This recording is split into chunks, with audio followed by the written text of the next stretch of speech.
You gave me 6-year mandate. Now, give me my 6 years and see what I achieve.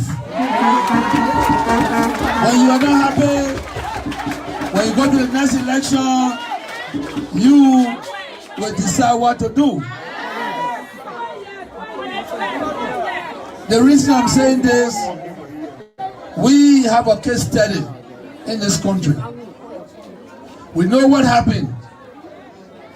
We wanted the president to go, but we did not know that it was going to affect us. The next thing, we were in refugee camps. Our path to refugee camps is over. We are moving toward prosperity. Let us bear in mind that those little incidences must not take Liberians back to where we came from. Government continues. President Taylor was here, he left, Ellen took it. She left it somewhere, we are taking it.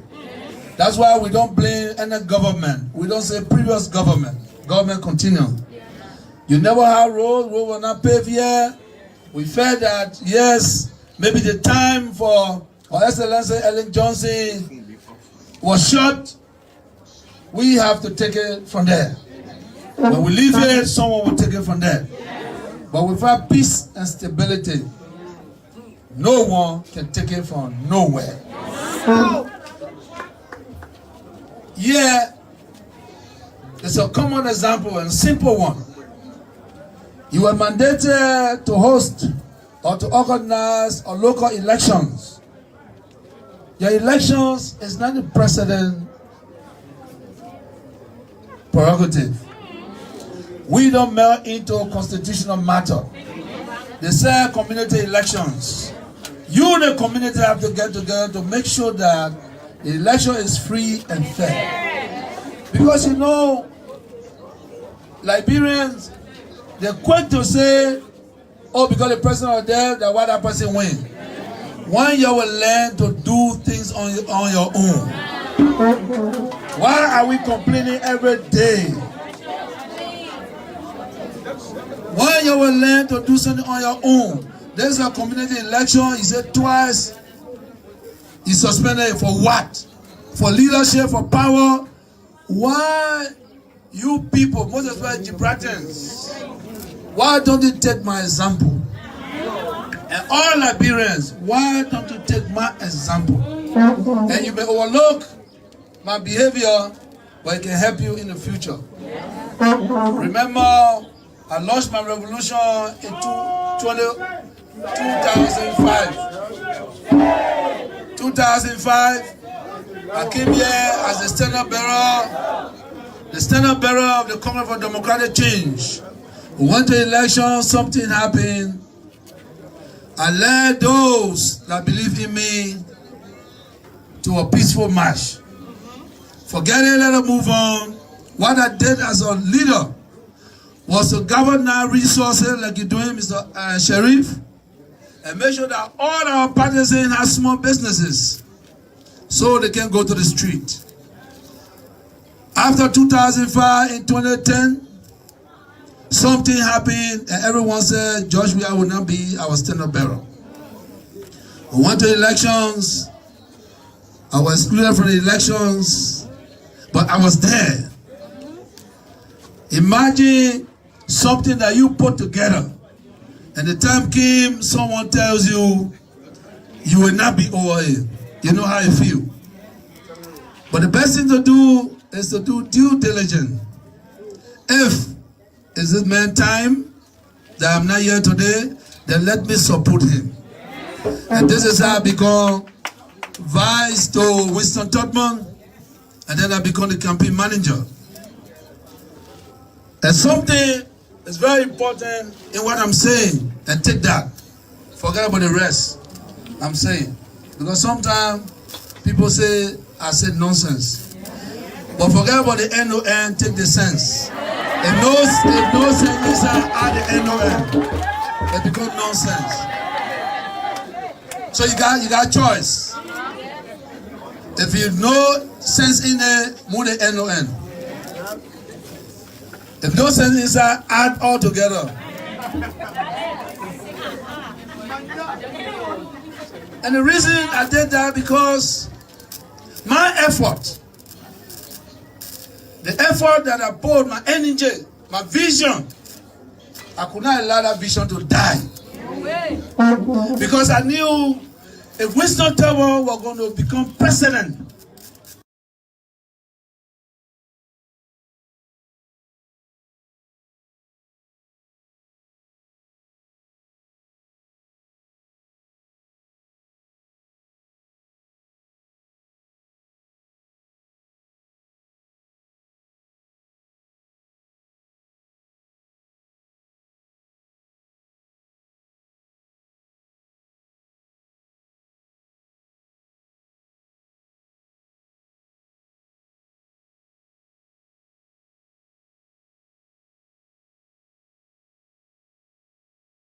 we are staying in Lofa County, like I told you this morning. We are on our way, and we've been going to towns and villages to interact with the people. And this abused the minds of Liberians that say Lofa County is the stronghold of Joseph Boakai. So a young man just walked up to me and want to express his dissatisfaction on the speculations in Moserado County. So let me get your name. My name is Amara M. Trawale Jr. Many people call me Master Warriors, and I'm the chairman and the founder of the movement of the downtrodden youth of Bonjama District. So, and you walked to me very angry this morning, and what is the reason for that anger that you came to me with? I'm very desperate, even more than anger, because people sit in Monrovia there and say that this place is already controlled by the Vice President Joseph Boakai. That is a blatant lie. A blatant lie. You know, we the Levines, we are even disappointed over Boakai. We are disappointed in his leadership. What do you mean you are disappointed? Boakai being a man from Lofa County, and you being from Lofa County, then you say you're disappointed. Why are you disappointed? And that's the thing, in fact, that we mislead us, because he's from Lofa County, so we should vote him in even if he is not qualified for the position. You mean Boakai is not qualified? Well, qualification does not have to only deal with education. He got the education, but the experience to move this country forward, he doesn't have it, because he's been on board for the past 12 years. What he didn't do, you anticipate him to do something more than that? That's the area where the disqualification comes in. I'm not saying that he's not educated, but he is not qualified to move this country forward.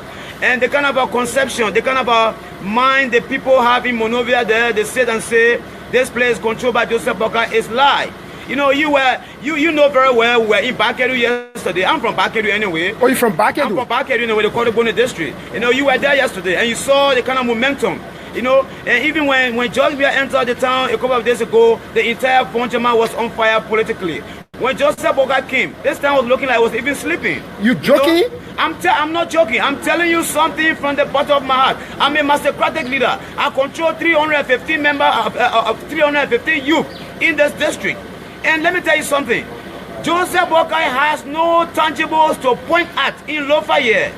If anybody is daring me, let anybody come up and say Joseph Boakai has chicken horse in Bonjama here, not to even talk about building.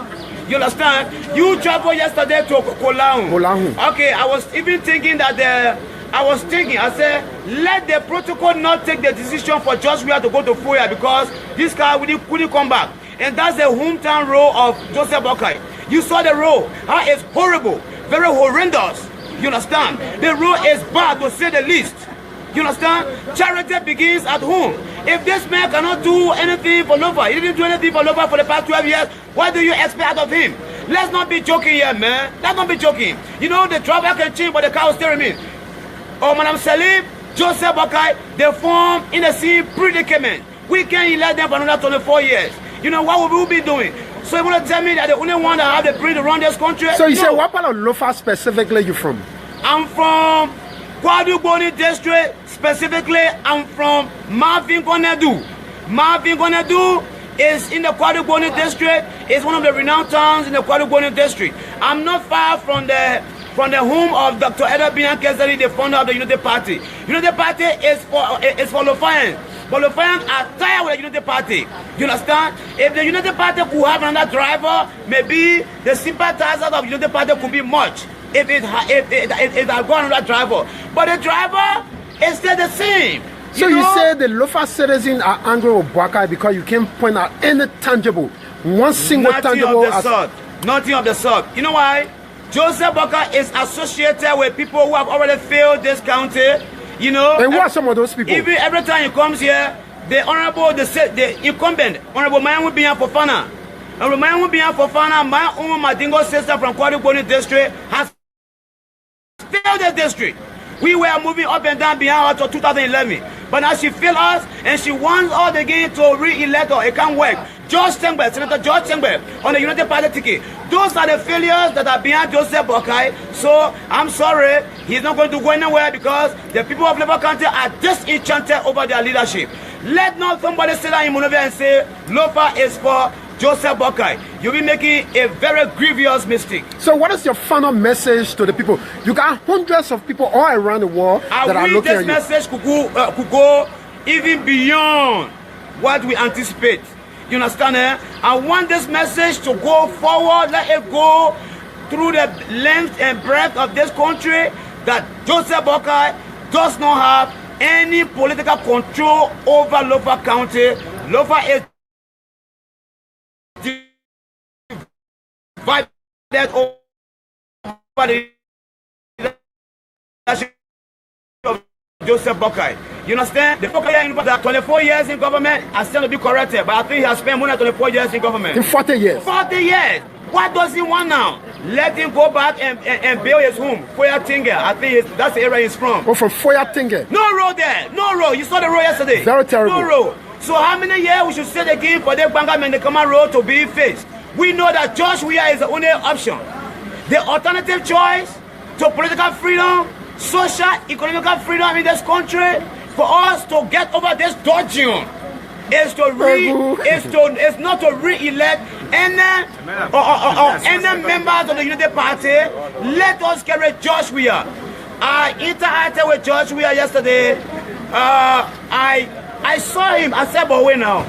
There is a man, so common man like this. It means that when this man is at the executive marshal tomorrow, nobody will be afraid to go around him. You know, I was speaking to him. I said, you know, you were my friend. I'm sorry for that expression. No, but he's so too down to hype. And I'm not seeing a reason why we shouldn't give this leadership to Josh Weah. I don't know why. I don't know why. And this question seems to be very rhetorical. Why can't we elect Josh Weah to liberate us economically? The people say Josh Weah ain't no book. That's the reason why we're not. And you know why? I'm an expert in English. That's the reason why they call me Master of Words. When Josh Weah was speaking to people yesterday, because people say those things here and there that he doesn't speak good English, I was standing by his side, listening to the final pronunciation of his words. The ED, the SRED, the ZRED, and he got everything intact. This guy is eloquent. Very, very eloquent. Very, very eloquent indeed. I evaluated his speech. Very, very eloquent. Yeah, very, very eloquent. You know, to know that somebody speaks good English, not only the vocabularies, but look at the subject-verb agreement, the pronoun antecedent, the cases of the pronouns, and everything was intact. I'm not saying any politician that can speak with logic right now in Liberia than Josh Weah. Not only the English, but the logic. The logic. So what is? We are on our way to Bakedu now, and I'm sure you will be with the team. Yeah. So what do you have to say to the people of Bakedu? When we get into Bakedu, you will see the rousing welcome. The ceremony will be very electric. Very, very electric. They can't wait to see George Manuel Weah and Joel Howard Taylor. You understand? It's a let-go ticket. A let-go ticket. You understand?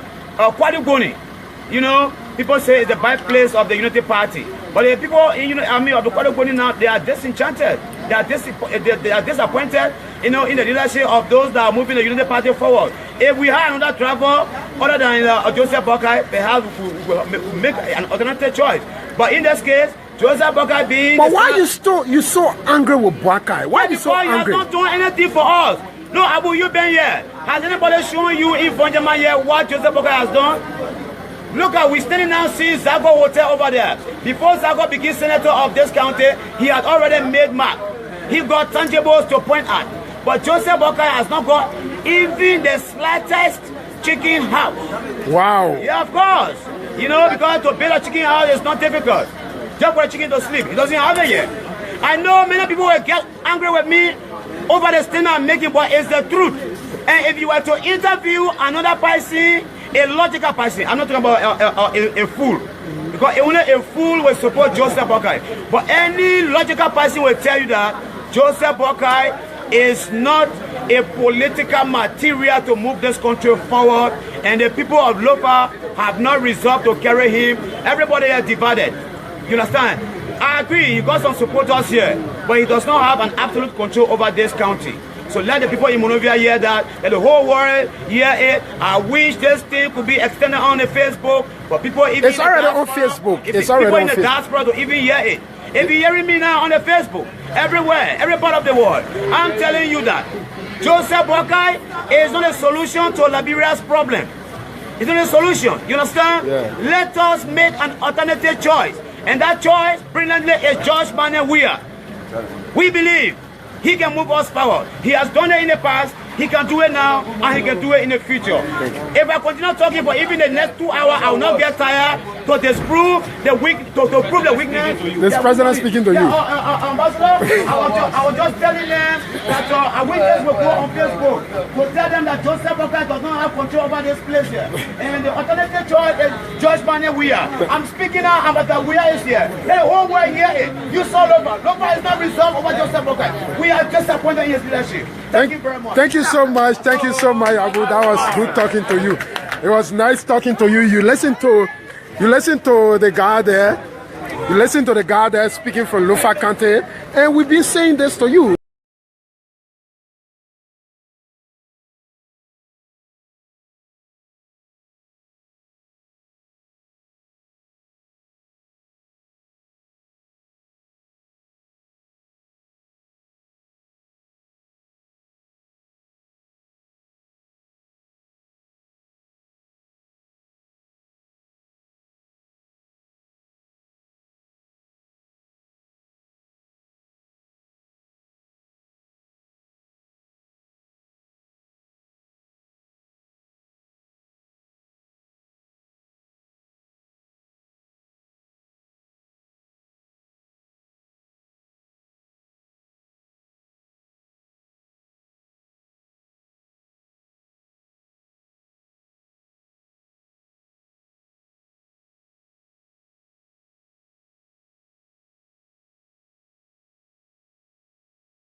All right, guys. Watching the phone, somebody said no sound, so at least you see my lip moving, and that's good. All right, so some of you guys are paying attention, and thank you. Sometimes sometimes when I'm doing my lecture, sometimes when I get in the class and I see some guys sleeping like this, I often say to them, "Oh, we're going to take a quiz at the end of the lecture," and you see most of the guys will get it, so they can pay attention. So yeah, so why it is true that you guys can I hear me? I'm sure now you guys can hear me now, right? So let me test the volume here. Yeah. So that tells me that you guys are paying attention, you guys are listening, and not just watching and not listening. So like I said, as I was saying, good evening, good morning, good afternoon to every one of you guys, and thank you guys so much for joining me here as we sail to the end of September. All right. Tomorrow is the last day of September, and we will be entering into Sunday, which will be the first day of October. A very interesting day for our people who love God. I'm talking about the true Christian now. I'm not talking about those who go to church and only hold it on Sunday, but then for the rest of the other days in the week, they don't, actually practice the things of God. But it's going to be a very interesting month, all right, in that we will be doing or carry out our election, the presidential and general election. So we are still in that. Nevertheless, we are on the platform to make sure that we present the truth, but nothing but the truth. And I believe that whatever I say on my show, I'm very confident and feel very good about what I say, and I go to bed and sleep like a baby because I know what I do is nothing but the truth. I would like to say thank you to the people of the Costa Show for the first time. They invited me to join their platform. I don't know why, but the Costa platform has been the platform for many, many years that I disagree with Costa. But today I just got an invite and they told me to join. So I joined and I got a response from one of the administrators. So I don't know why they're doing that, but it takes time for people to adjust to your fundamentals. It takes time for people to understand who you are. So I'm thinking that many Liberians, as we go through the election period, as we go through the post-election, or we will be going through the post-election period, and as many Liberians have seen where I come from, what I have been standing for, and I think some of them are convinced now that, hey, we think this guy is someone that we can listen to, even though sometimes he get on our freaking skin. I think what he does, that kind of makes sense to us here. So let me just announce to you guys that the Costa Show people have invited me to join their platform. So we are also sharing on the Costa Show this program tonight. But that does not mean that a Costa doesn't do the right thing. We're not criticizing. Why it is true that Costa on a platform? If he does the wrong thing, guess what? I will come for him. If he does something good, I will talk for him and I will say something on his behalf. So that's just who I am. You can take me anywhere. My principle will not change. My stand-up will not change. That's who I am. So you got to live with me or you got to forget with me.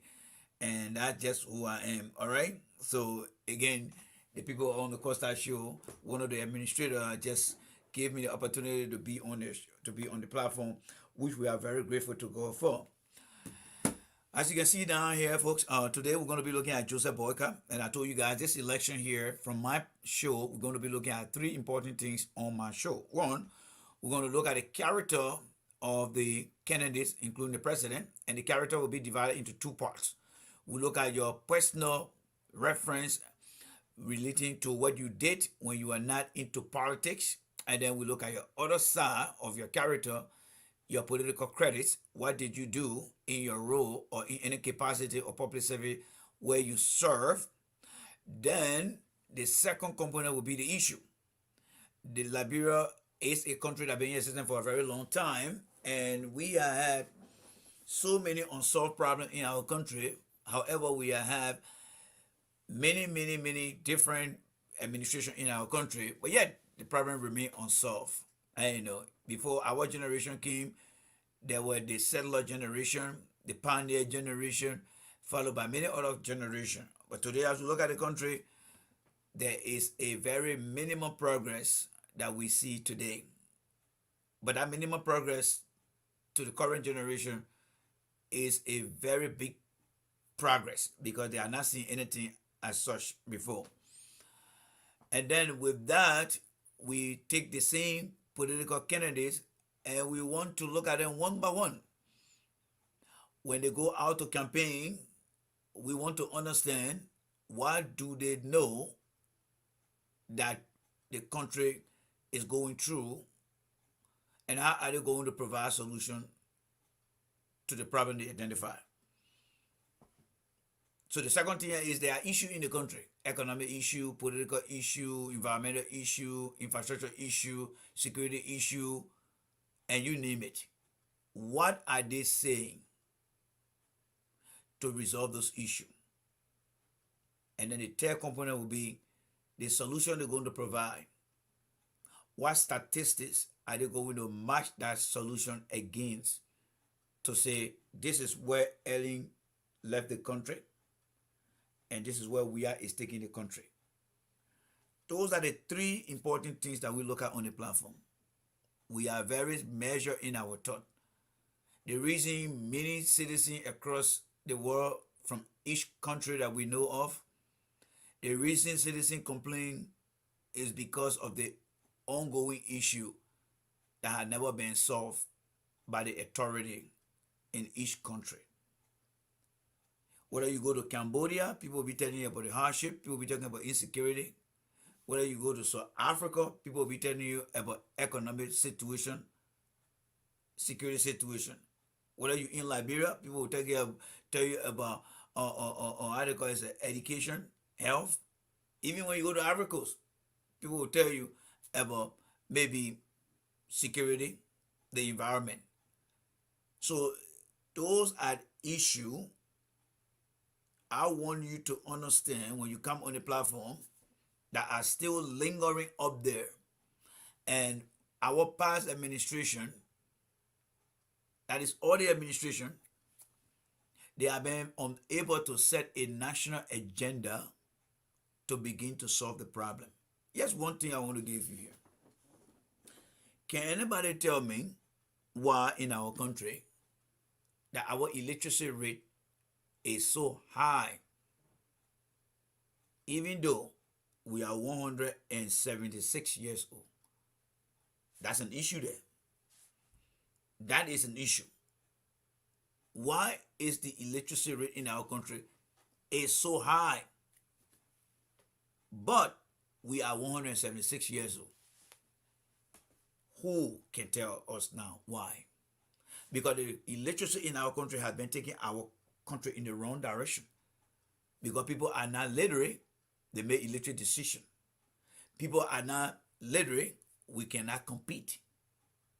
So everything has been taking our country in the wrong direction.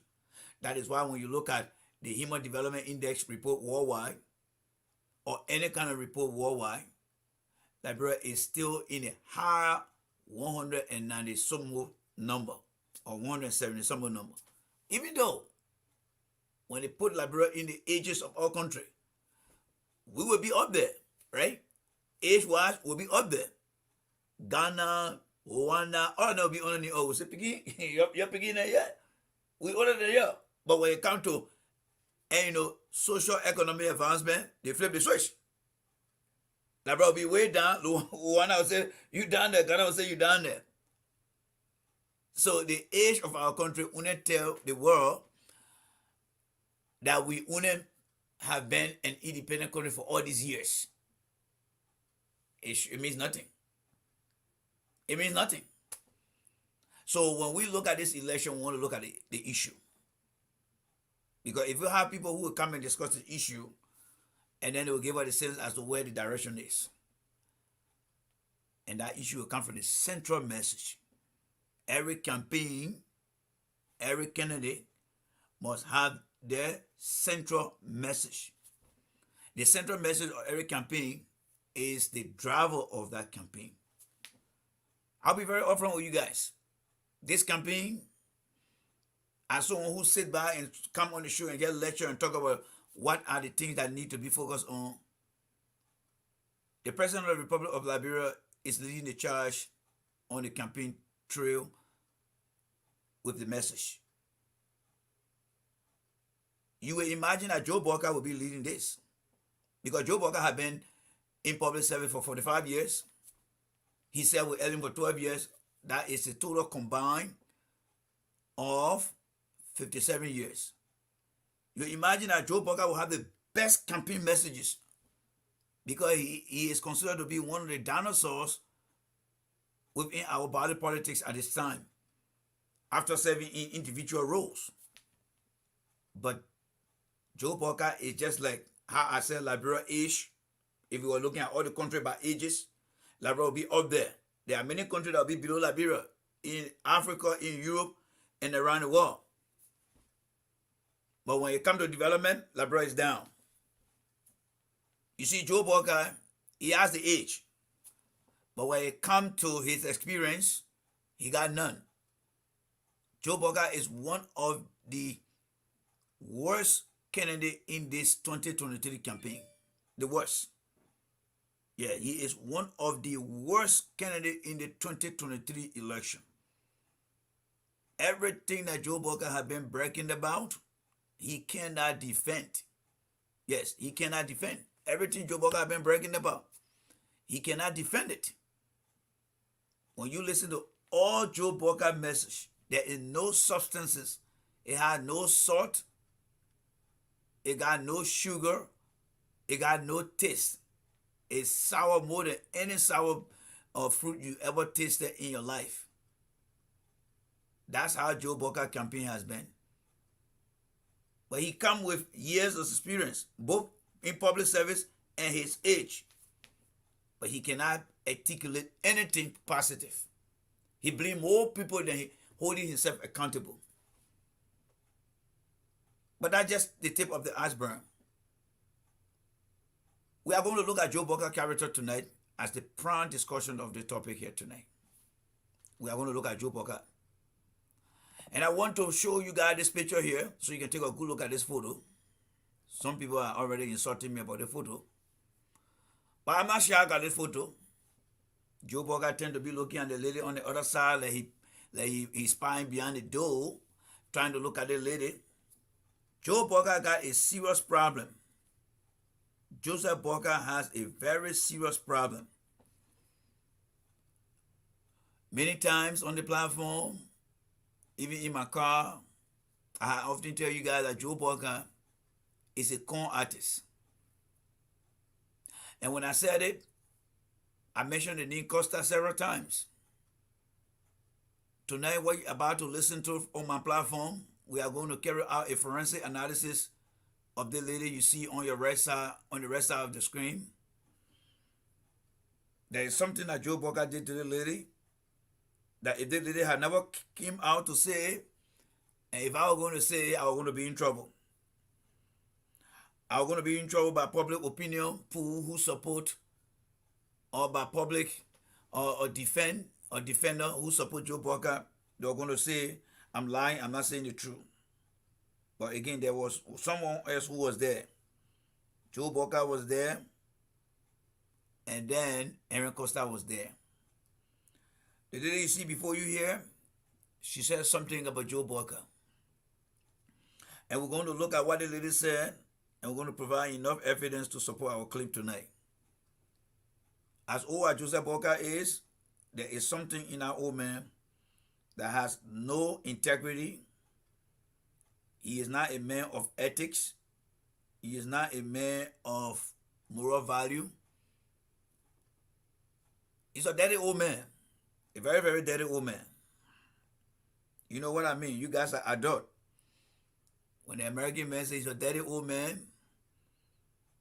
why it is true that dirty means putting things on yourself, that's not what I mean on this platform tonight. Joe Boakai is a very dirty old man. But you are about to listen to a lady who will tell you her story. And this is where we begin tonight discussion. Joe Boakai wants to be president of Liberia. We cannot have a president who has no respect for himself. And tonight, as we go into the topic, I don't want you to picture perfect in your mind the age of Joseph Boakai. I want you to picture perfect in your mind the character of Joe Boakai. If you look at Joe Boakai as someone old, you will miss the point and you will become very emotional, and I will let you go. I want you to look at Joe Boakai as a character. One good thing America has taught us, they don't look at your age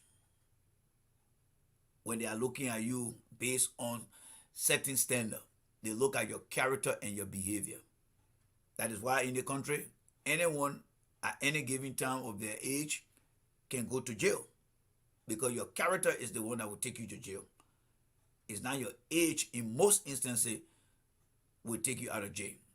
And this is what I want us to focus on. So this lady, she was in the studio. By the way, this lady is from the Kisi tribe. She is from, I think, the Lofa area. I will give you a little history about her husband.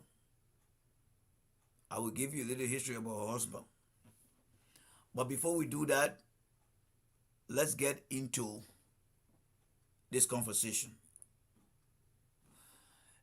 This lady here, she married to this guy called Wendell McIntosh. Let me give you guys a background to begin with, so you can get the whole scope of what I'm about to talk about.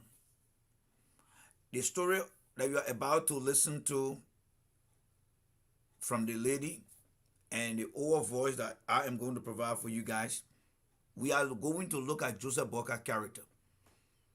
Leadership is not just about coming and telling people I want to be president and everybody say you're going to be our president. No.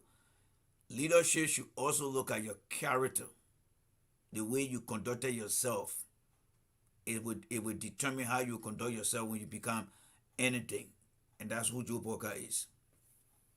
So this lady, will get into the video, but what I want you to understand, I will pause the video and I will share a few documentation with you. So let us bring this lady here. I'm going to make myself smarter here. We're going to bring the video up here, and then once the guy introduces himself, we'll go into some detail and I'll be able to tell you what's going on here. No tax, it's tax exempted. Okay, supposed to be built here. But then when the processing plant came, when Gaddafi passed, Vice President, had oversight of agriculture. Okay, he kept the processing Liberian plant. Vice President, Ambassador Joseph Boakai. Joseph Boakai. He kept the processing plant, at the port.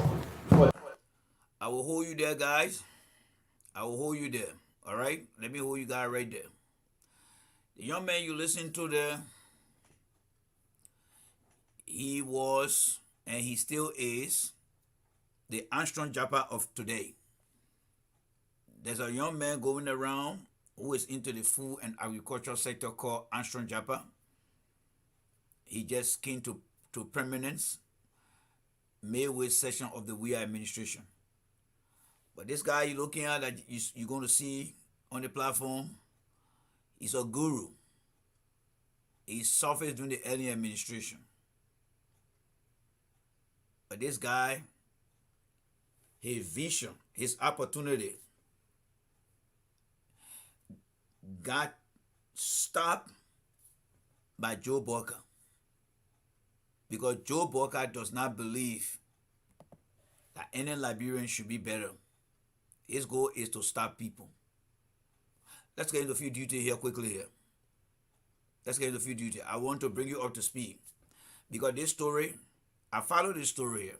Between 2015 to 2017, I followed this story. Mr. McIntosh now, he had gotten a little bit older now. I think due to the geographic. But when he first landed in Liberia, he had a very great vision for that country, especially when it came to agriculture. Ellen herself gave him the opportunity, but Joe Boakai never allowed this man to realize his dream. He went cold. He was frozen for some time. So let's look into a few details here. All right, let's go into a few details here. I'm going to share my screen with you right now. Let me share my screen with you guys. All right, so let's come here and start with the first part here. All right, let's start with let's see here. Okay, let's start with the one in Foya.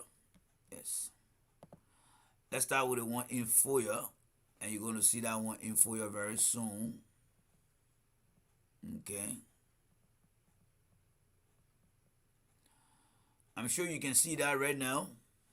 Let me try to adjust the screen. You can see that right now. Let me go back to the screen and try to hide myself.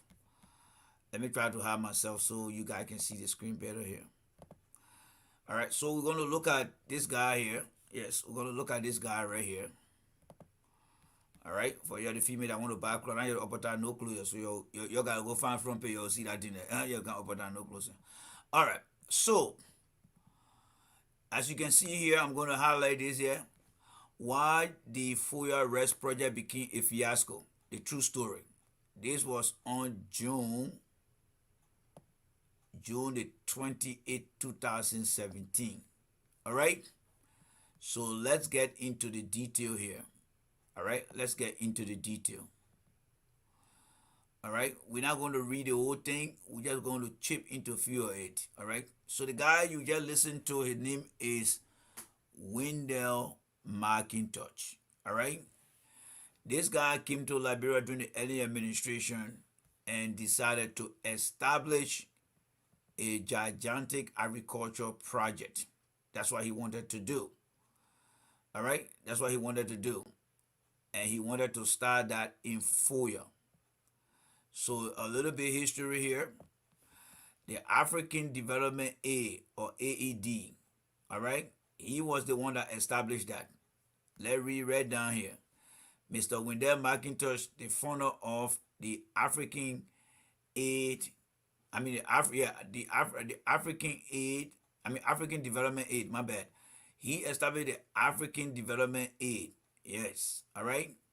And he came and really wanted to get involved into the agricultural sector.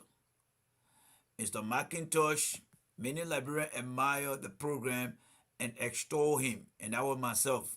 I was included in the sentence here. I extol McIntosh a lot. But when McIntosh started to gain airways, the Liberian government, yes, the Liberian government decided to send some of the John Deere machine, all right, some of the John Deere machine to Liberia before the Gaddafi was killed. And then Ellen decided to commit herself to McIntosh to do the right thing. But while McIntosh was in the process, and everything I'm seeing here, I'm just giving you a snapshot of what you are going to listen to. McIntosh was giving good bit of money, all right? Between 2006 and 2007, the ADA boss returned and certainly announced to the Liberian people that he has reached a 30 million rest production deal with Libya, all right? That was a project that he had decided to undertake, all right? So he merged with the Libyan government, and there were a lot of things that were done in there. According to the concession, ADA held 60,000 hectares of swampland and upland in Bum, Grand Judah, Lofa, Nima County. That's what he wanted to do. Ellen decided to put the thing into Joe Boakai's hands, and they were all hell break loose. Let me stop the share here, and let's go back to something else. I want to give you guys all the detail here. So, when things started to get hot, Joe Boakai did not like the guy at all, because the guy had a very big dream that Joe Boakai never realized in his life.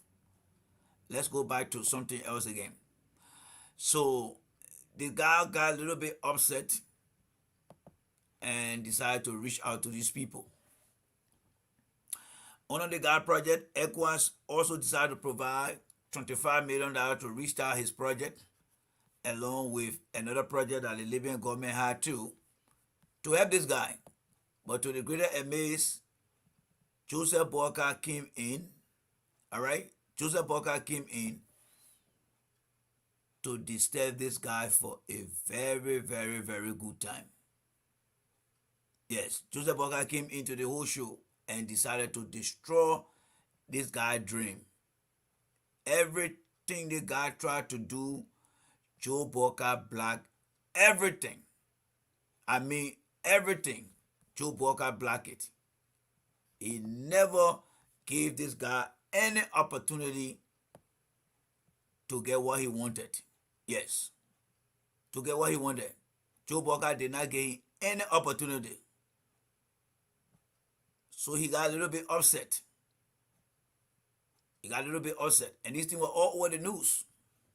It was all over the news. Let's stop the share here. We'll bring you more of this. But let's come back to the conversation here. So let's go back and listen to Mr. McIntosh tell his story.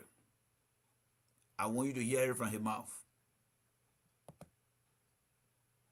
3 years, 10 years.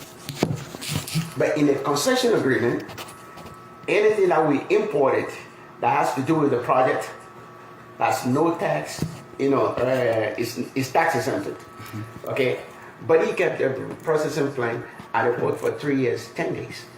When I go to Elian, he said, man, go to Joe. You know, I gave him oversight of agriculture because of your investment. And then when I go to him, he said, the Congo people tie his hands. I'm Wendell McIntosh. You know, when you tell me that, it's offensive. Okay, and I know very well that it was... That's Joe down there. Everything that I said about Joe Boakai here, folks, I will not be lying to you. There he go again blaming the Congo people. This guy you see here, when the guy came in the country, the vision he had, if Joe Boakai had given the guy opportunity, we would have been better off today in terms of food production. The reason you will find the equipment in Lofa today, whenever you see any photo of the John Deere equipment parking in Lofa, this guy you see right here, he was the one that's supposed to go and utilize that equipment to start his project. But Joe Boakai stopped this guy in his track. He used his power, he used his jealousy, and stopped that guy. And that's why that equipment got stuck over there. Because Ellen never wanted to get involved into Wendell and Joe Boakai situation. It breaks him. He was completely down. Joe Boakai broke that man's ambition until he never knew himself. But let's listen to him again. Let's listen more here, folks. Let's listen. Consider that as offensive. Yes, it's offensive because we're all Liberians. Okay, but don't give me those kind of poor excuses when Ellen gave you had oversight of agriculture. But then all of a sudden, after 3 years, 10 days, something terrible happened. What was that? You want me to divulge that? Okay. He crossed the line. Social. All right. Let me come back up here now. This guy went on a 3 years of agony with Joe Boakai. You see, my people, when I tell you guys that Joe Boakai is a born crook, don't be carried away by Joe Boakai's age. It's a very dangerous man. Joe Boakai is a very, very dangerous man. Whatever he did to Cummings, it was not by mistake. Whatever he did to the food man by setting a sick video, it was not by mistake. Now you are about to listen to what he did to his own country woman. Brace yourself. Brace yourself. When you hear the man say he socially crossed or he did social crossing, listen, that's Joe Boakai for you. Before we go there, let me come back here again. In fact, let me hold this thought. Let's go and listen to that. Let me hold it thought. Let's go and listen to that. Line. Okay, with my family. Who, he? Yes. And all of a sudden, the same Congo people, all of a sudden, overnight, you know, they're losing their grip on him. And he signed the document. We released the container, but then we accumulated $650,000, you know, in storage. So, well, to cut, you know, fast forward, this project could have been continued, okay, should the processing plant be released then. You just told, before you proceed, sir, you just told us that he crossed the social line. What would be that social line that he crossed? Well, I will leave that, you know, for my wife to talk about so that PC people can hear. Okay, cool. Then we'll go straight to you. Yawa. And I want you guys to listen to Sister Yawa here, right? Let me bring this here. To all my Kisi people, tonight, I want you guys to listen to Sister Yawa. And I want you to please capture what she's about to say. This story, it was not easy between 2015 to 2017. It was not easy. It really went down. It went down the hill very, very much. So let's listen to Sister Yawa here and hear what she has to say here, folks. Very, very terrible, terrible story. Sad. Just share the video with Joe Boakai. Welcome again. Yeah. We want you to Shut up. Okay. So this question had been directed to you. Could you just tell us exactly the social line that the Ome crossed by then? I want to say Yeah. thank God first of all for the opportunity given to us. The social line he crossed, I think I will quote the president word. We respect elders. As men, if my husband say he crossed the line, I want the people to guess why crossing the line with a lady meant. Okay. Be blunt. Especially the social line. The social What I line. mean social line is like each and every one of us here have our lovers, our husband, our wife. When someone crosses the social line with your family, it's a question thrown to you. You should think about it. It's very To be blunt, He sexually harassed my wife. Yeah. Does that mean Again? he loves to you? He sexually harassed my wife. Did you hear that, guys? Did you hear that? He's not lying. It's the truth. You know, I often connect the dots here most of the time, and people who tend to be very angry with me rather than reasoning with their own sense of understanding and judgment. When you see Stanton Witherspoon, who Kev Hassan said, follow somebody's wife. When you see Mo Ali trying to tell somebody to trying to tell a girl to abort a pregnancy. When you see Robert Pade live on social media taking all his private part and showing it. When I tell you guys that Joe Boakai support these ideas, it's because Joe Boakai has been part of the same thing too. And as you heard from Mr. McIntosh and his wife, and you're going to hear from the woman again, why you think Joe Boakai got these people around him? There is a common saying that all birds of the same color fly together. Remember, we are talking about political candidates who come to the table with character, with good character. It's not just about being a leader. You should lead with example. Here is a man who is vice president of the country, giving the man the help, don't want the guy to succeed, and the next thing he does is to go after the man's wife. Again, do not focus on Joe Boakai's age as I discussed this thing with you. Focus on Joe Boakai's character, on his character. If I was in America here, they will not focus on Joe Boakai's age. They will focus on his character. Like the late Dr. Martin Luther King always used to say, do not judge the book by the cover. Don't just see the cover, oh, the black book, everything's bad. No. Open that book, look at the content,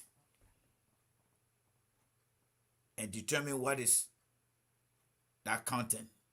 And go through, step by step, every chapter within that book before you can judge that book. That's how I want the Joe Boakai and other Liberians to understand the approach we are taking here. I'm not the one that telling this story. The food that man that Joe Boakai lied to, that man told his grandchildren or his children, and the children told their grandchildren. I won't be surprised that one of these days they will surface on any platform in Lofa and say, yes, Joe Boakai sold a seed video go to my grandparents. I'm looking forward to that. But you are listening and you are watching two Liberians, one from Mosorado County, who is Mr. McIntosh. Yawa, she is a born Gisi woman from the same county as Joe Boakai, but married. And Joe Boakai decided to do the unthinkable. Kind of remind me of the King David, who took the beautiful woman husband and sent him to the battlefront because he wanted to fall in love with a woman. That is the Joe down there you're looking at. Let's listen to the story here more, folks. But I just want to connect the dot. I want to connect the dot with what is going on. All right? So, let's continue with the story here. Ambassador Boakai. Yes. Wow. And I have proof. I'm not anything I'm saying here. We go I have back proof. to Mommy Yawa. Were you harassed sexually by Ambassador Waka? Is that what your husband saying? Yes. Tell us the story. How did it happen? How did it happen? My husband went to Abuja seeking funds to continue the project, and the projects were approved, and they're supposed to give him $19.1 million. 19.1 million to bring this project, for the project to continue in Foya. That was a good news for Lofa County. But here our matron that's supposed to stand by us called me at his house pretending that he wanted to give me food. Look at me, can't I feed myself? Joseph Boakai. Yes. When I brought agriculture. Now, folks, we're going to be breaking the thing down, right? We're going to be breaking the thing down. And this is why the platform is all about. The platform is very analytic. We just don't listen to things. We try to move things set by set. What I want to remind you on the pause of the video, Joseph Boakai, according to Yawa, he called her, and the first thing he started to tell the woman, I want to help you. I want to give you some food. That is how Robert Pale, that is how Mo Ali, that is how these guys are planning to use our young girls in our country. That is why they want power. That is why they're not telling them what they're going to do. When you listen to Joe Boakai, he has no plan on how to give the young people opportunity. He will not talk about what he and Ellen did to get the young people opportunity. You saw what Mo Ali has done so far. You saw what Robert Potter has done. You saw what Stand-Up Witherspoon is doing. And of course, the Grand Poobah himself. You listen to the woman here. The moment the woman entered the door, he think the woman is a freeloader. She is a destitute. What he does now, I can give you X, Y, and Z. Why you think he decided to give the woman or offer the woman something? Let's listen to the woman here again, folks. Let's listen to her. Let she be the one to tell her story. Go ahead there, Yawa. The kind of mechanizing agriculture that Liberian have never seen. You're not talking about only Lofa County. They just lash. And then he called me. I told my husband, I don't want to go. And he's like, oh, Vicky, you're so stubborn. I said, I'm not stubborn because I think that man is looking for something else. He said, oh, just go. I don't think my father would do that. Because at that time, my husband trusted Joseph Boakai so much that he was so blind. But I, a woman have, if you tell us things, we will process it more than 10 times. That one word will process it to different things. So I having the feeling that he meant good. So when I went to him, he said, Yawa, I'm in love with you. I've been loving you. I will buy you iPhone. I said, iPhone. Did you hear that? Did you hear that? That's the Joe Boakai of all people there. I believe the woman 100%. Let me tell you right now. I believe the woman 100%. I believe the woman 100%. I don't care what you think. I believe the woman 100%. Joe Boakai think he's a Casanova. Joe Boakai think he's a Casanova. I believe the woman 100%. That is Joe Boakai ways. That is why you got Mo Ali behind, you got Robert Potter behind, and when you look at the character of these people, I believe what the woman said right now. I believe it. I believe it. 100%. I believe it. I believe it. I believe it. If I had a woman phone number, I want to call her and tell her, thank you for taking a bold step. I believe that thing. You can deny it all you want. Joe Boakai. What is iPhone? Yeah, all the different iPhone right here. Yeah, they're all here. I know what my company own it. You see how the guy exploit people as old as that man is. He's not thinking. Imagine the woman just told us that her husband said, oh, go to the man. The man is our pap. Not knowing the papi had a very dangerous man in him. I believe it. And that is why Joe Boakai got the guy behind him who just going around and doing the worst thing in our country. You see, Joe Boakai professionally is incompetent. Joe Boakai personally is a very dangerous man. This man turned around, all right? Joe Boakai turned around and sold a very good to a fuller man. He got away with it. So he's like, oh, I own the town. I own the town. I own the town. I'm here trying to strangle my man or Macintosh. What happened? Bring a Jew here. I will offer her cell phone. But you know why? He met the wrong woman. He met the wrong woman. Let's listen to Sis Yawa here. You know, if I were going to tell this story, just how I've been telling the biblical story, y'all were going to say, oh, there go J. Rennie again. J. Rennie not star again. But this time around, we are hearing it from the house's mouth itself. Joe Boakai got no good character in our country. Don't see that old man like that. He's a very, very dangerous man. Let me tell you guys right now. So let me progress here. All right? Let me progress. All right. Let me progress here. Let's bring our sister here. Go ahead, sister.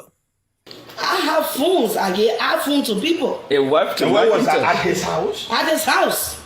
His wife was in the house. Costa know about this. Henry Costa. Senator Tengbe can attest to it. Tengbe know about it. It's not a secret. So there you go. There you go. Who name did you just hear again? Who name did you just hear? Henry Costa. What did I tell you about the biblical story? Henry Costa.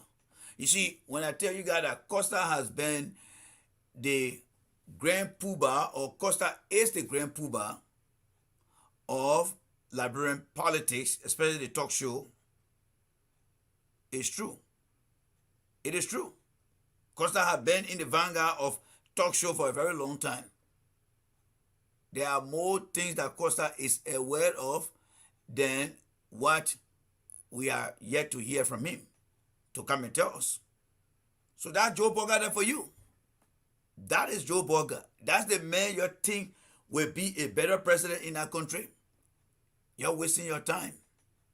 Every married woman in our town, Joe Boakai will end up all running behind the women there. Robert Parler will be on the field recruiting you women there. More Ali will be on the field recruiting the women there. That is why Joe Boakai wants to be president. The second reason Joe Boakai wants to be president is to save his own health.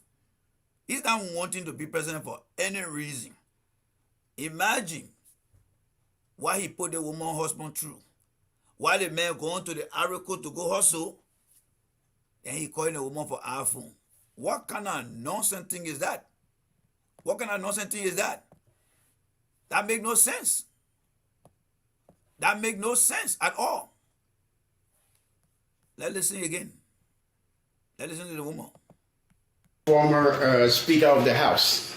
Alex Yeah. Yes. Hey, man, this is a known secret, man. Maybe this is the first time that people Yes, are this is the hearing first it. time. Exactly. And you know, Macintosh is right, because the fire is, when this thing was lingering around 2015-16, Facebook Live wasn't around. Many of you guys listening today, you guys were not around to listen to radio, because at that time people were using TuneIn. Not many people had the opportunity to listen to TuneIn at that time. So people were just all over the place doing different things that they best thought were in their interest. But we at that time were really into the body politics of Liberia. And Joe Boakai decided to do the unthinkable.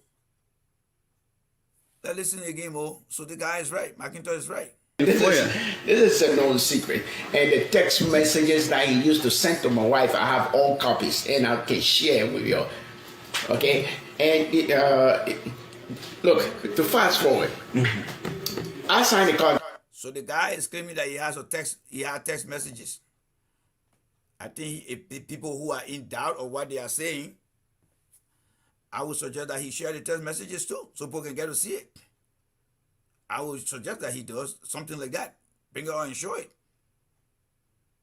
Joe Boakai need to come out and present himself. Characteristically, Joe Boakai is not somebody to be trusted. Yes, he's not somebody to be trusted. Let's listen here again more, folks.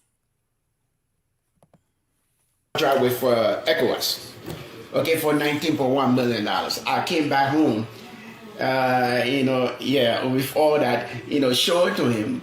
And what he did, he went and wrote a letter to ECOWAS stipulating that, private sector window, that they should route the money through Ministry of Agriculture. Then Florence Chinoway was Minister of Agriculture. So ECOWAS said, hold on a second. We have a private sector window, and this investment is private sector initiative. But then, they called me and said, listen, if your government can be playing this kind of role, we are very skeptical if they have any support for this project. And I still have my contract. It has never been performed. Let's go back small because this is very grave. Let's go back to Madam McIntosh. Call me Yawa. Yawa McIntosh. When he attempted this on you, did you blow an alarm? I need proof. Because if I just blow a alarm in his home, you will not be believing the story I'm telling you. As I'm telling it now, in your mind, something is going on. Can I? For me, I believe it. I believe it 100%. I believe it. I don't care who don't believe it on the platform right now or those that are going to be watching it later on. You on your own. I believe it. Here are a few reasons why I believe it.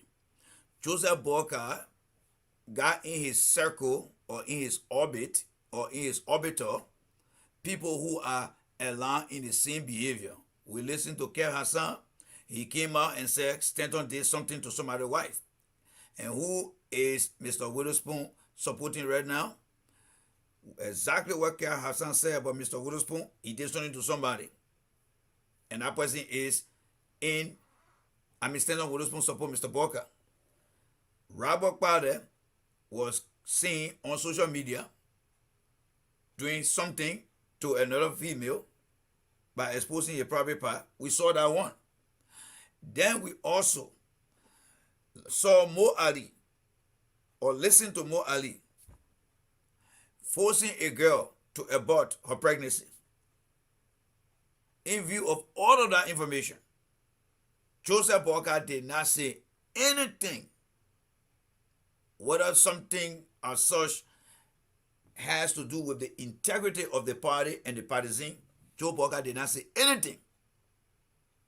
And do you think I will come and sit down here and listen to Sister Yawa and say, let me try to give my brain a second thought? No, I believe everything that the woman is saying. I believe it 100%. 100%, I believe it. 100%, I believe it. So let's listen here. Can I take this? But it's for real. So I told him on that day that please, I'm on my period, so I cannot go further than this.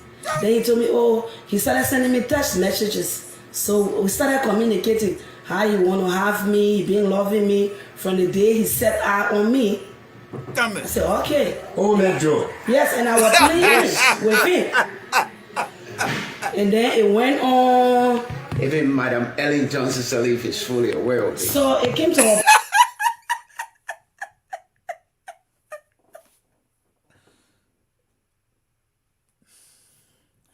That's Liberia there for you, folks. That's Liberia there for you. That is Liberia there for you. Can you imagine if somebody was going to tell this story other than the woman herself? You think Liberian who support Joe Boakai are going to believe the woman? No. They were never going to believe her.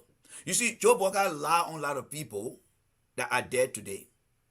But this one, that is this lady and her husband, they are well, healthy, And they will tell the story forever. Joe Boakai lie on Do. He lie on Sawyer. He lie on Kekula Puto. He lie on so many people who are dead today. And there's no way that people can go and wake these people up because we don't have that spiritual power. The Fuda man that he fooled, that Fuda man is not alive anymore.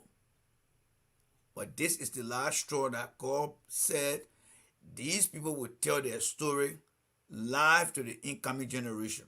And that's what's happening right now. So you listen to Joe Boakai? What he did to the woman? That's the kind of man you think can be president in the country. And like the people say, Costa is aware of that. Ellen, Speaker Tyler, they all knew about this thing. The question here is, why are these people who are aware of Joe Boakai character, they are supporting Joe Boakai today? Why? I want you to ask yourself,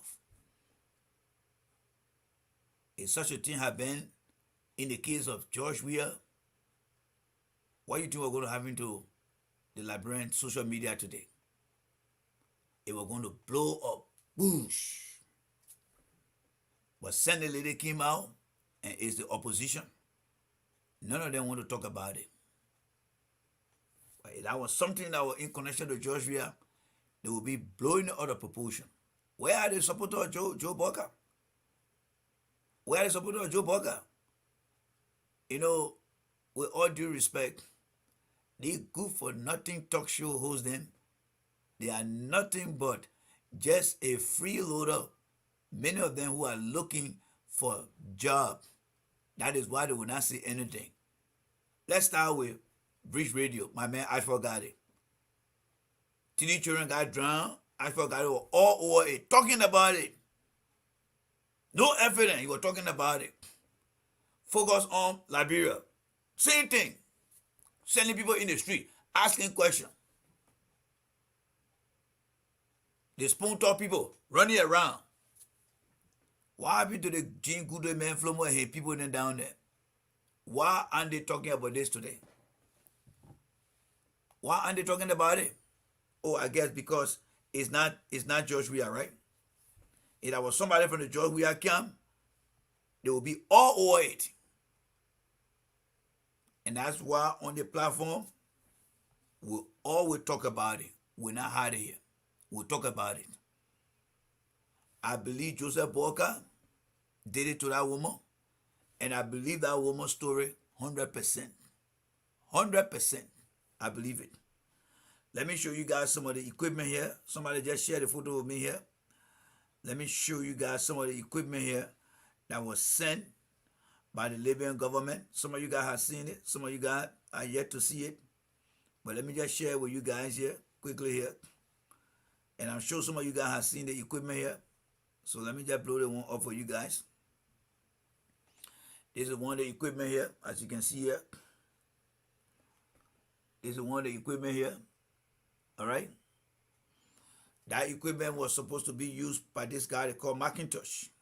Yes. These are some of the equipment, the John Deere equipments. All right. Next time we'll try to put it on my slide so you guys can see it. Some of the equipment that the guys is taking control of those things. Guys is taking control of those things. Yeah, some of the equipment here. Let me try to keep my fingers steady. All right. We'll try to post it in them. We'll try to post them. We'll try to post them so that you guys can see it. And there'll be one right here again. Right here. Joe Boakai killed that man's spirit. After he did that thing to the man, and then he turned around and went ahead to go approach the man's wife. That Joe Boakai there for you guys. These are millions and millions of dollar equipments. Millions and millions of dollar equipment. Joe Boakai decided not to give that man an opportunity. Let's listen to your wife here again, folks. Let's listen. Let's listen to her. When I told you, I said, "Oh, man, Joe, you are caught in your web. If you don't release my husband container now, I will publish all the text messages. I say you are a very wicked man. You know, people in Liberia, they are blind. I know. They have eyes, they have hearts, but I think they are not feeling. Okay, guys. Many times we have said it on the platform here, right? I'm glad that it's coming from someone who is on the ground, someone who is very vast, and from who I had experience with Joe Boakai. I'm enjoying the show tonight. I don't know about you guys, but I'm enjoying the show tonight. I am enjoying the show tonight. Let's listen to the sister here more, folks. It's so sad that they are not feeling who this old man is. It's not what you see. He's deeper than what you see. He's very wicked. Yep, he is. He don't even want Foya to progress. Yep. I was born right in Foya, Boma. I don't care what Gizi people feel, but I will tell them the truth. Isn't that saying almost like Master Words? What the woman just said. Don't you see the correlation between Master Word that said, I know many people get mad with me, but I have to say this. And where is Master Word from? Master Words is from the same era as Joe Boakai, right? Where Yawa from? She's from the same era as Joe Boakai. What connect Master Words to this lady called Yawa? I know people will get mad with me, but I have to say what I have to say. And who are they saying it against? Joseph Boakai. That is why I said I believe everything this lady experienced, and she tell you, I believe it 100%. If I were on any juror, or if I was a juror on any case, I will automatically in my mind say Joe Boakai is guilty. I will not verse it up before they kick me off that jury selection. I will keep it in my heart until we can get to the voting, and I will say Joe Boakai is guilty. Let's listen here more. This man has ruined my life, ruined my children's life. He have destroyed us because they have land in Nimba County. They have land in Basso. My husband is from Fortville. The Bassonian have land. And we left. Can you imagine where we have to leave to come to Foya? He been in government for how many years? 45. And the road stay like this. What can he do now? Because he don't want we the youth to do it. You see that, guys? You see the similarity there? It was not by mistake when I started the show that I came up with Master Words. What Joe Boakai did to that Foya area and the people of that area is beyond any imagination. But that's who Joe Boakai is. A very, very terrible man. But I'm glad that this lady is speaking her mind tonight on our platform. And I'm glad that you guys are here. You need to share it. You need to share it. Let me progress here. Be him. When you buy a car, after a few years, it's not the same capacity anymore. Yep. So Joseph Boakai, he can do nothing. So whensoever you see a youth that is progressive, he become talented. Yeah. He will act on you like he loves you, he's nice, and bring you in and destroy you. But Joseph Boakai cannot destroy us. Can you imagine? And the woman is right. The woman is right. That's the same thing that he did to Joseph Karaku. That's the same thing he did to Joseph Karaku. He drew Joseph Karaku to him, and he tried to swallow Joseph Karaku. That's what he did. Like I said, when you listen to the woman, you get to see some of the bad behavior of Joe Boakai. We are looking at Joe Boakai character here tonight. That's what we are looking at here. People oftentimes will only look at people by their age, and they will not go deeper into the background of these people. But this lady is presenting Joe Boakai character to you guys tonight. It is called character reference. We are looking at Joe Boakai character, and we are referencing it based on this lady information she providing to us. And these are things that add to leadership. Obama had a very good character. Even though people did not appreciate his leadership, not everyone, I think the character that he exhibited gave him an edge over some of the things that other people believe he did not do. Joe Boakai, on the other hand, is worst. You suffocate the woman husband by physical means or denying him. Then you call the woman to the house like the woman had not seen iPhone before. I want to give you iPhone. Can you imagine that? This is the man that said he want to be president. And he got a kind of ugly pass. Let me progress there, folks. For him to write ECOWAS and telling them they should not give us the money. Joseph Boakai have robbed my family all of everything. All of everything we ever worked for. Sorry, Kolojo, 1 minute. Mr. McIntosh. Yes, sir. Predicated upon what you have explained along with your wife, first, the people of Foya are deeply sorry. And this is so frustrating. But could this be the major factor for the downturn of the project in Foya? Could be. Look, I explained to you that he kept the processing plant in a port for 3 years, 10 days. And we went to ECOWAS, got an approval for $19.1 million. He stood all in the way of all that. And, coming back to Foya today, it's because President George Manuia came to my home on April the 30th with the Minister of Finance and the Minister of Foreign Affairs that Sunday, and gave me his word that they have agreed to go into, public-private partnership. April 30th, which year? Yes. Which year? This year. It's April 30th, 2023. So I brought in all the experts from the USA. Okay, we have done the initial work, and we always in constant, working session with Minister Toy. Okay, to rejuvenate this project.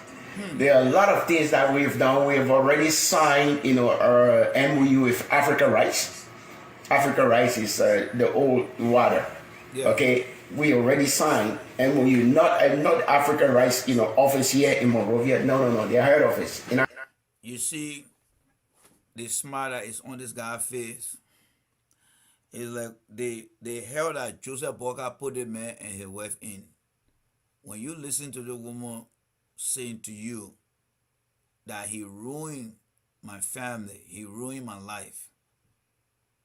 I mean, imagine the age the people were when the man returned with that great news that he wanted to do what he best purpose in his heart, in his mind. And the next thing you know, you got someone like Joe Boakai, a very, very, very dirty man, who just decided to put a monkey wrench into the pathway of this man's dream. A dream that Joe Boakai himself never realized. You see, Joe Boakai is a natural failure. And when you are a natural failure, there's nothing that can change you. But because Joe Boakai feels that he has been a natural failure, a disaster, and a total fiasco in life, he has purpose in his heart that anything that crosses him will never succeed. That is why every ministry that Joe Boakai wants work at, or the agency he worked at also too, none of the agency ever yield any fruitful result. When you look at McIntosh right now, saying to you that the president and the finance minister try to resuscitate his hope, that dream that he thought was never going to be realized, do you blame him for smiling? I don't blame him. I'm happy for him. I am happy for him. Because that could have been you. It could have been you. You think the people that behind Joe Boakai supporting, you think he care for them? Joe Boakai right now is in bed with a man who has been sanctioned by the U.S. government. Does that look like somebody who care for the Liberian people? What Joe Boakai has done, it is a clear indication that Joe Boakai does not respect any foreign policy. Remember, the election is not just local. We have the domestic part of our election as it relates to finding a better leader. And then we should also look at the international part of our leadership. Joe Boakai does not have any respect for international diplomacy. The United States is a great ally and partner of Liberia. They have clearly told the Liberian people that doing business with anyone who has been sanctioned is not in the liking of the United States. Well, you can tell me, say, oh, Nathaniel Magee. The only time you saw George Weah is when he went to Kima, and to Magibi, and Nathaniel Magee came out. But since that time, you have never seen George Weah and Magee together in any other county. Magee wouldn't came because the people who will vote for Magee will also vote for George Weah. And the president came and said, look, this is a democratic process here. I'm not the one that nominated Magee to take the position. I got nothing to do with that. Magee is your man. I'm campaigning your brain. That's fine. And it's only happening right here. All politics will be local. The president did team Magibi County, pack it low, he left. All the other tour he been making around the country, Nathaniel Magee is not with him. However, when you look at Prince Johnson, this man is campaigning for George Weah. For Joe Boakai. This man recommended someone from his party that believe in his philosophy, that support his sanction to Joe Boakai, and Joe Boakai accepted that person. That is a disrespect to international diplomacy by Joe Boakai. That is a disrespect. If Joe Boakai has selected his own, vice president like the way he did for Emmanuel Nukwe, I will have no qualms. Even if Joe Boakai had gone out there and said, I need Jeremiah Kuhn, without Prince Johnson and him sitting down and exchanging that idea, I would also have no concern about Joe Boakai. But Joe Boakai sat there and Mr. Johnson, of all people, came, and said, Joe, this man from my party, he's our head. Here is he here. That is a breach of international diplomacy right there. And that's one of the reasons why Joe Boakai is not going to be president of that country. Joe Boakai is not going to be president of that country because he does not respect international diplomacy. We don't want somebody like that. Let's listen a little bit more here so we can go on to another chapter. We have signed MOU with them, and right now we have Sagenta as technical partner. Sagenta is the second, largest, seed producer in the world. They have their own seed protocols, and you need all those technical backings to be able to, to rejuvenate this project. And we have Bolero, which is the second largest in rice processing plant. They are going to build it. The plant we have right now, they are going to build it turnkey.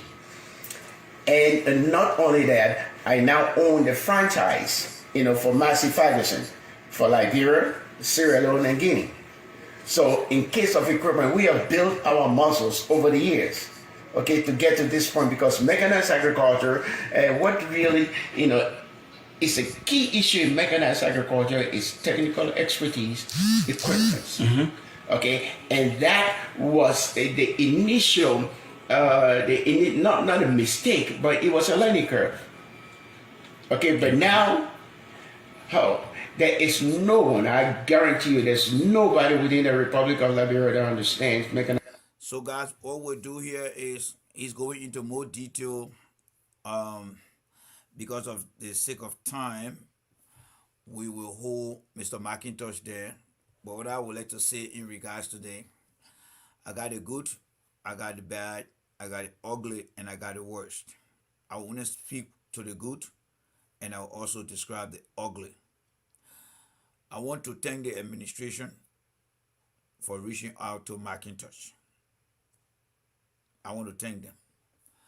I want to thank them for giving McIntosh the hope because when I look at Macintosh dream between 2005, 2006, and see the battle and remember how he went through that battle with Joe Boakai, and in the end, his dream just got shadowed by Joe Boakai, and he turned around, Joe Boakai, and wanted to fall in love with the man's wife because he felt that he had brought this man down. But thank God for the resilience of that lady.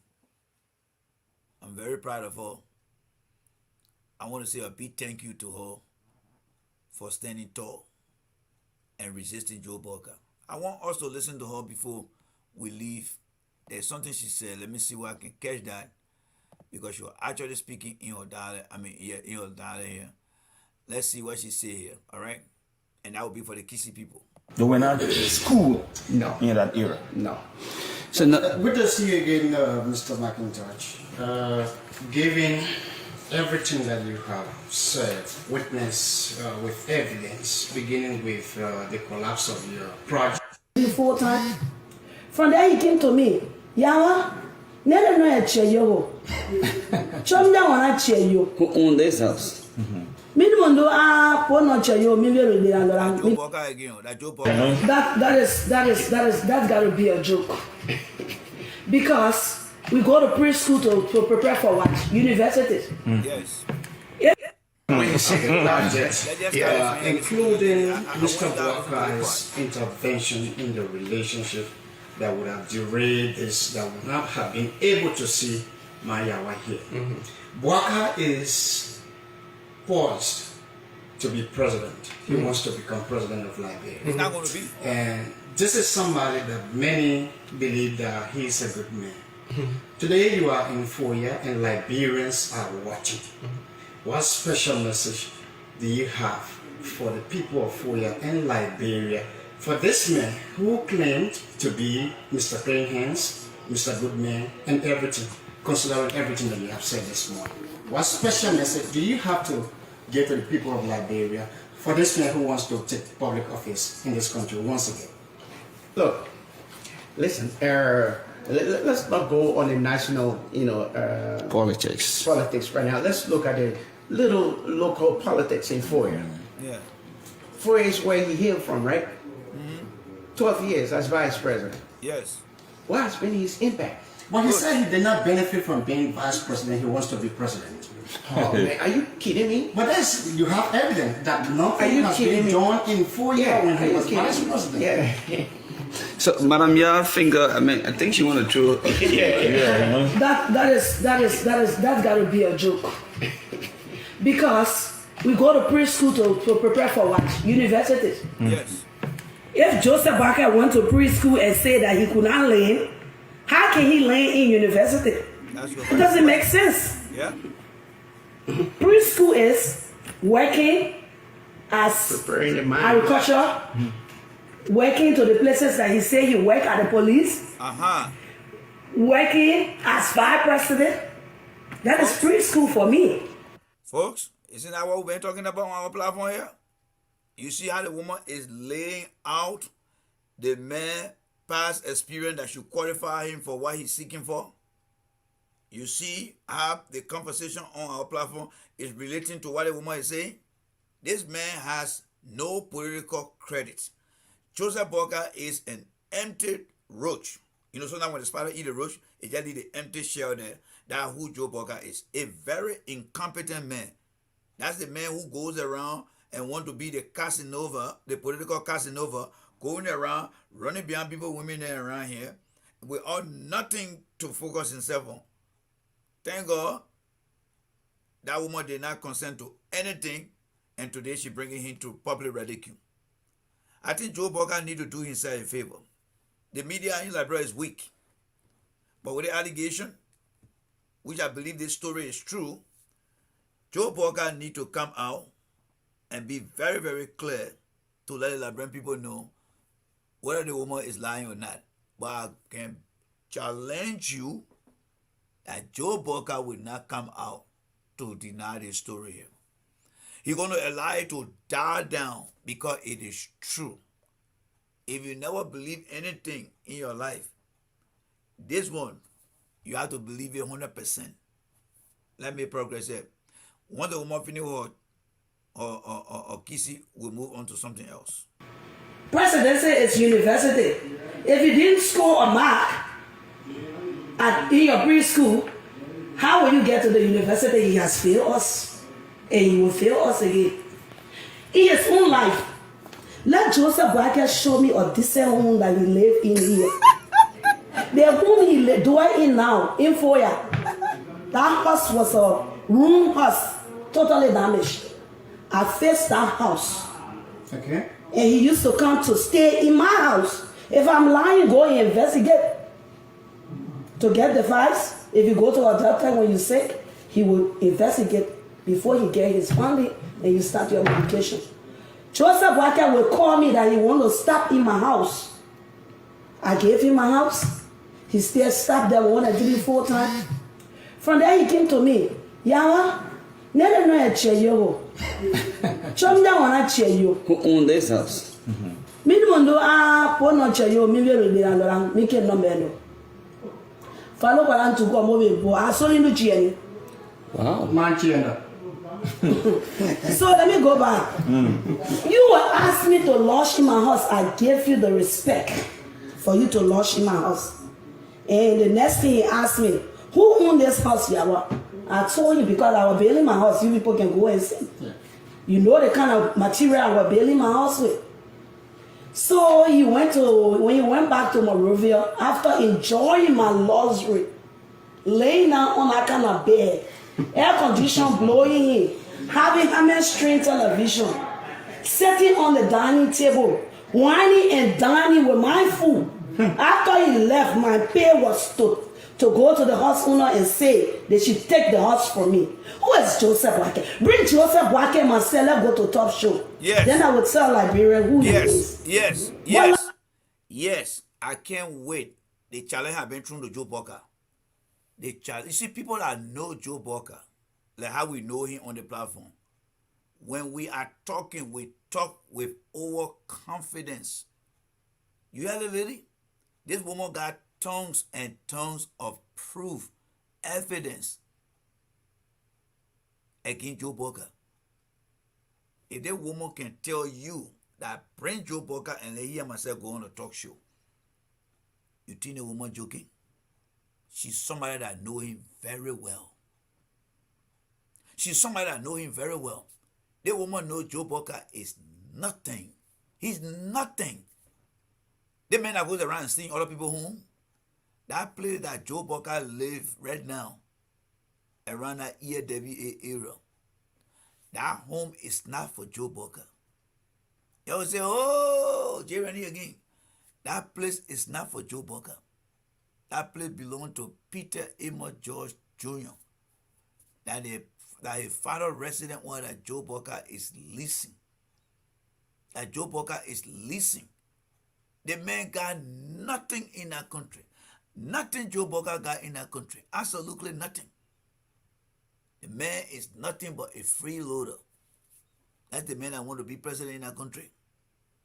Somebody from your own town discussing not just your inability, but discussing your dirty behavior. That's the kind of man. So you see, now you see why the people that behind Joe Boakai, they are dirty just the same way he is. Yes. Let's just stop here. If I had a one finish her kissy, I think she almost done. Let's just give her one more minute. Liberians, I don't know. Liberia, wake up from your slumber. Why are you sleeping? Wake up, you say. Who bewitched Liberia? Liberia is how many years old? 176. And Joseph Boakai coming tell us, say, let me tell you, the age of Methuselah have nothing to do with the wisdom of Solomon. Absolutely. Joseph Boakai lacked wisdom. He should have taken this project if he wanted to be president. And he failed in his backyard, he will fail Liberia. Can't you people see?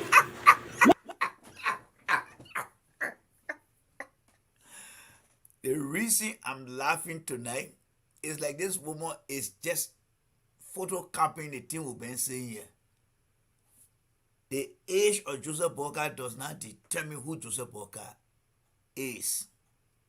Right? In terms of what? Experience or being wise. Joseph Boakai age is just like, it just tell how long he been on the face of the planet. That's why it is. That's exactly what it is. It's nothing. It's absolutely nothing. That's what Joseph Boakai age is. And I'm glad that this woman is doing extremely well to really, really bring back home our message. What else are you people waiting for? That man threw me out of that house.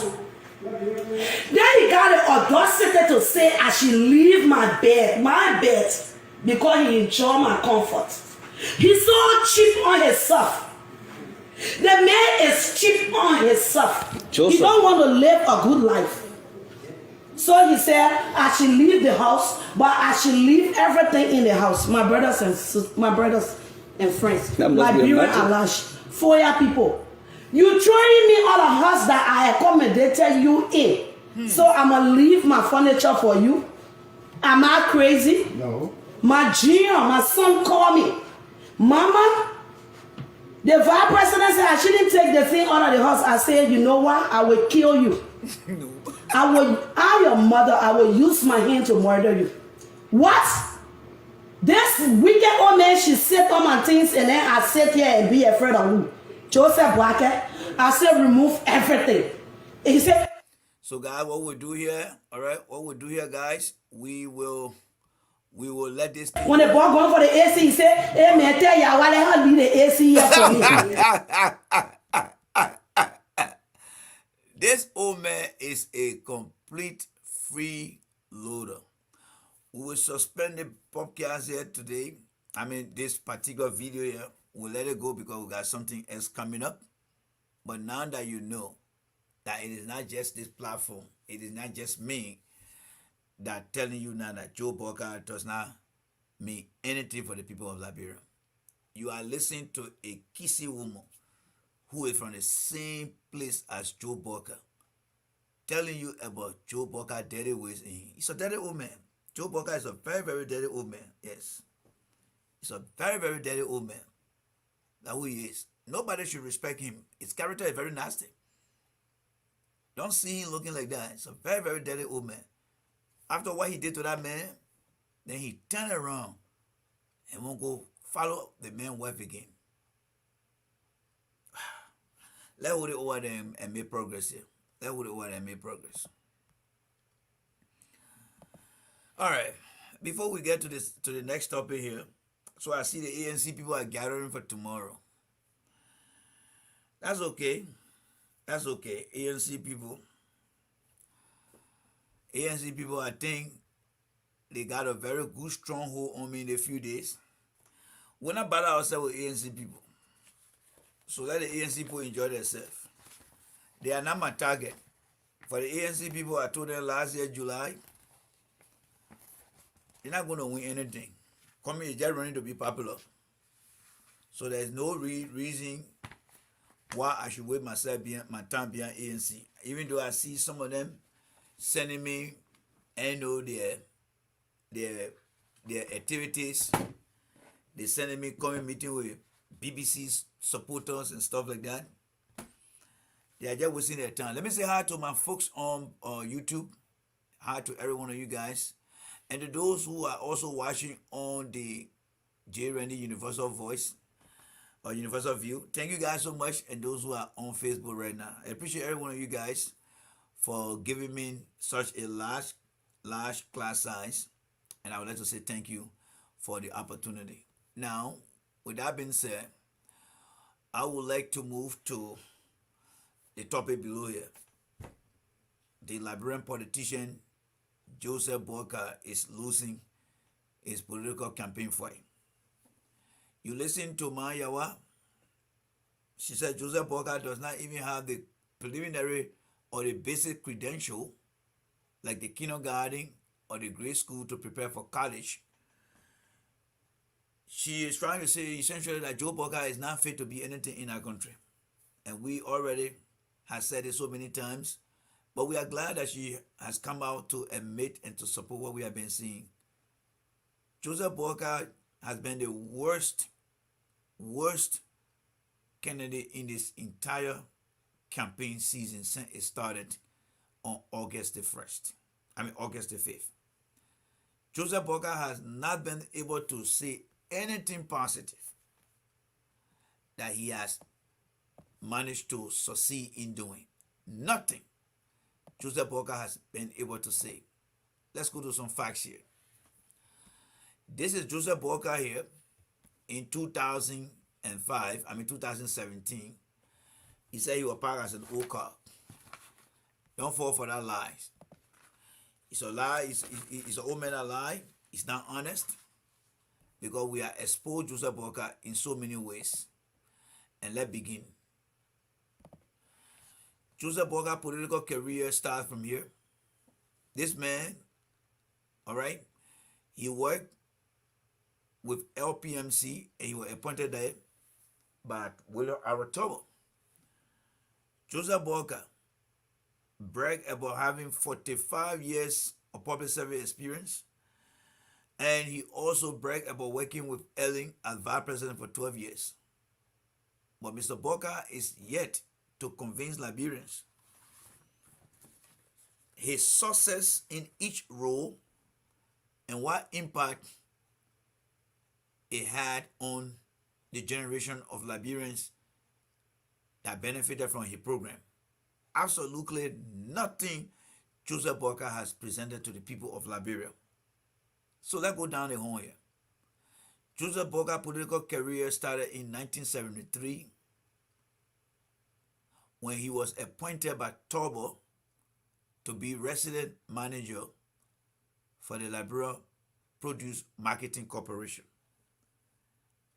The man did nothing in that role to improve that sector, and there's nothing he can talk about today. When he take to the airways, as you will listen to him shortly, nothing he will say. When Doe took over in 1980, Doe gave him the opportunity and elevated him. Doe made him managing director, from a regular manager to managing director. That's what Doe did for Joe Boakai. And he served in that role from 1980 to 1982. And guess what Doe did for him next? Doe elevated him to a minister. Doe gave him a ministerial position from 1983 to 1985. That in itself is something that Joe Boakai would be proud of. You imagine that he would be proud of that. But when Joe Boakai take to the airways, instead of Joe Boakai telling Liberians about his accomplishment, how he managed to succeed in that role, what he did, and how successful he became, Joe Boakai did not say anything like that. Let's give you some reference what he said about Samuel Kanyando. Let's see what he said about Samuel Kanyando. So where is the justice? They say justice for all and justice for everybody. But once you got no money and your justice can be very just a lot to us. Let's see what he said about Samuel Kanyando here.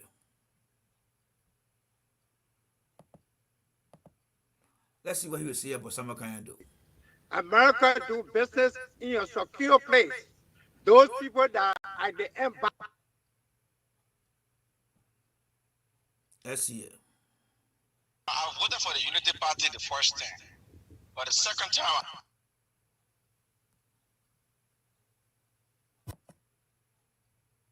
I'm trying to find that spot. The guy video is slow, so let's see. But the question on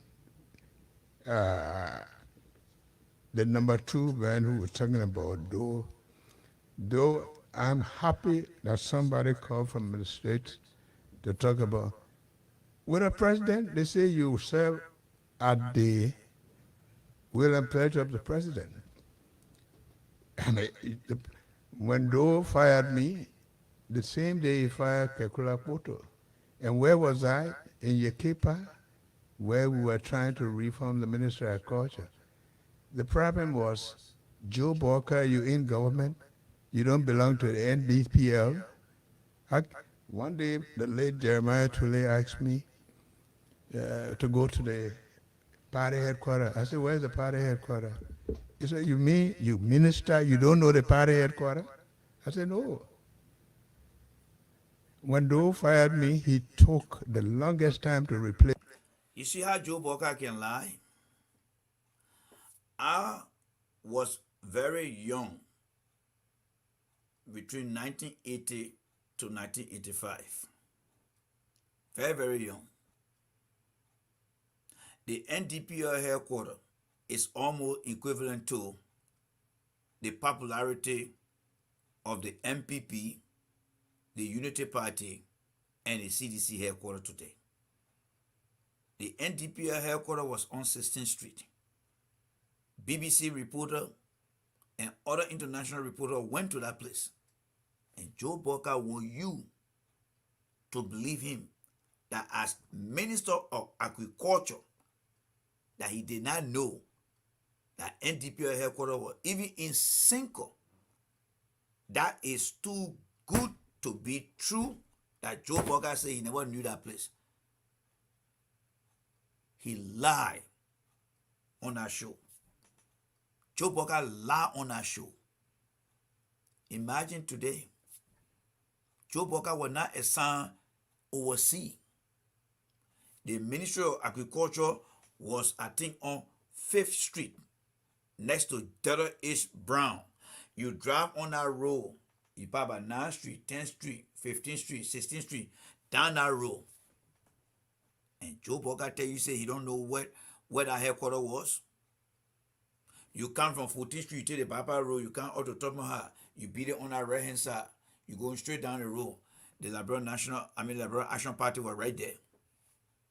That Joe Boakai would tell today's generation that he did not know where the NDPL headquarters was. That is a blatant lie, and that's who Joe Boakai is. The old man is not honest. Characteristically, he's not honest. These people that are behind Joe Boakai, they are not behind him for any good reason, but only reason for personal gain, personal wealth. And like I said, this coming Sunday, day after tomorrow, Liberians are going to church. Some of them support Joe Boakai. They're looking at the man not saying the truth, yet then still to try to believe me that he's going to be president. The lies that Joe Boakai is telling will be one of the reasons why he will not become president of that country. Now, let's come to Samuel Kanyando. He's talking about Samuel Kanyando here. All right? So let's listen to him a little bit here. And then we'll go back to that slide. And when you talk about living on loans, of course, if you live in America, you will understand that. If you live on loans, that means you're paying them back. I have a farm. I run the farm alone. That's why I don't steal money. If you want people who steal money and live on it, that's your business. I work for government. I earn money. I live in my own house. But if I need money, I go to the bank. That's the best. All right, so let's deep dive into that issue of borrowing money from the bank. Joe Boakai served as vice president for 12 years. And all he can brag about is only him that is able to go to a bank to borrow money. What about the people who he and Ellen asked to vote them into office? How many Liberians honor their watch and after their watch can tell you that I can walk to the bank to get money? Do you think if the banks in Liberia were open to the public, where they just say, hey, anybody want money, you're walking, come in here. Do you know how many Liberians will be walking to that bank to get money? But it's not as easy as Joe Boakai is saying it. In order for you to go to a bank, you must have what we call some type of collateral. You either working, you own property, or you got business, and the bank verify, and you exchange some legal document before the bank give you money. And that is aside from you working too. Joe Boakai and Ellen, that statement he making about he going to the bank, it clearly show that Joe Boakai, they were only enjoying for themselves and never care for the Liberian people. How can you say, as former vice president, that I can go to the bank? What about the people you serve? You claim you were serving. How many of them can say the same thing? Today, there are other people in other countries in Africa where their leaders providing job opportunity and other opportunity and go to the bank to borrow money. When Joe Boakai was vice president, agriculture minister, why Joe Boakai cannot tell you during the campaign that look, as head of the agriculture ministry on a door, do you know that we have the agriculture cooperative development bank? Farmers used to come and borrow money and go make more farm, engage into other activities. Why Joe Boakai cannot say that? Because as Minister of Agriculture on a door, there used to be a bank called the Agriculture Cooperative Development Bank. That bank was purposely for farmers. Joe Boakai was over that bank. And what did he do? Nothing. And that's part of the reason why do fire him. So let's listen to that part and then we'll go to next something else here. Best place to go. I don't go around stealing government money, people money and putting it down. And so anybody who lives on loans is somebody who pays loan. If you don't pay a loan, how are you going to live? How you going to? In America, you can go there. People have credit card, that's loan. Yeah, but Joe Boakai, the people in America, they are working. They were under Bill Clinton administration, George Bush, Barack Obama, Donald Trump, and now under Biden. These people try in their weak ways to provide job opportunity. Nobody that don't have a job in the country or any property can just go to a bank to go borrow money. It doesn't work that way, Joe Boakai. You and Ellen were in charge of that country for 12 years. And then you won't come to make that comparison, Joe? That's a very weak comparison that cannot hold any water here right now. Let's listen to him again.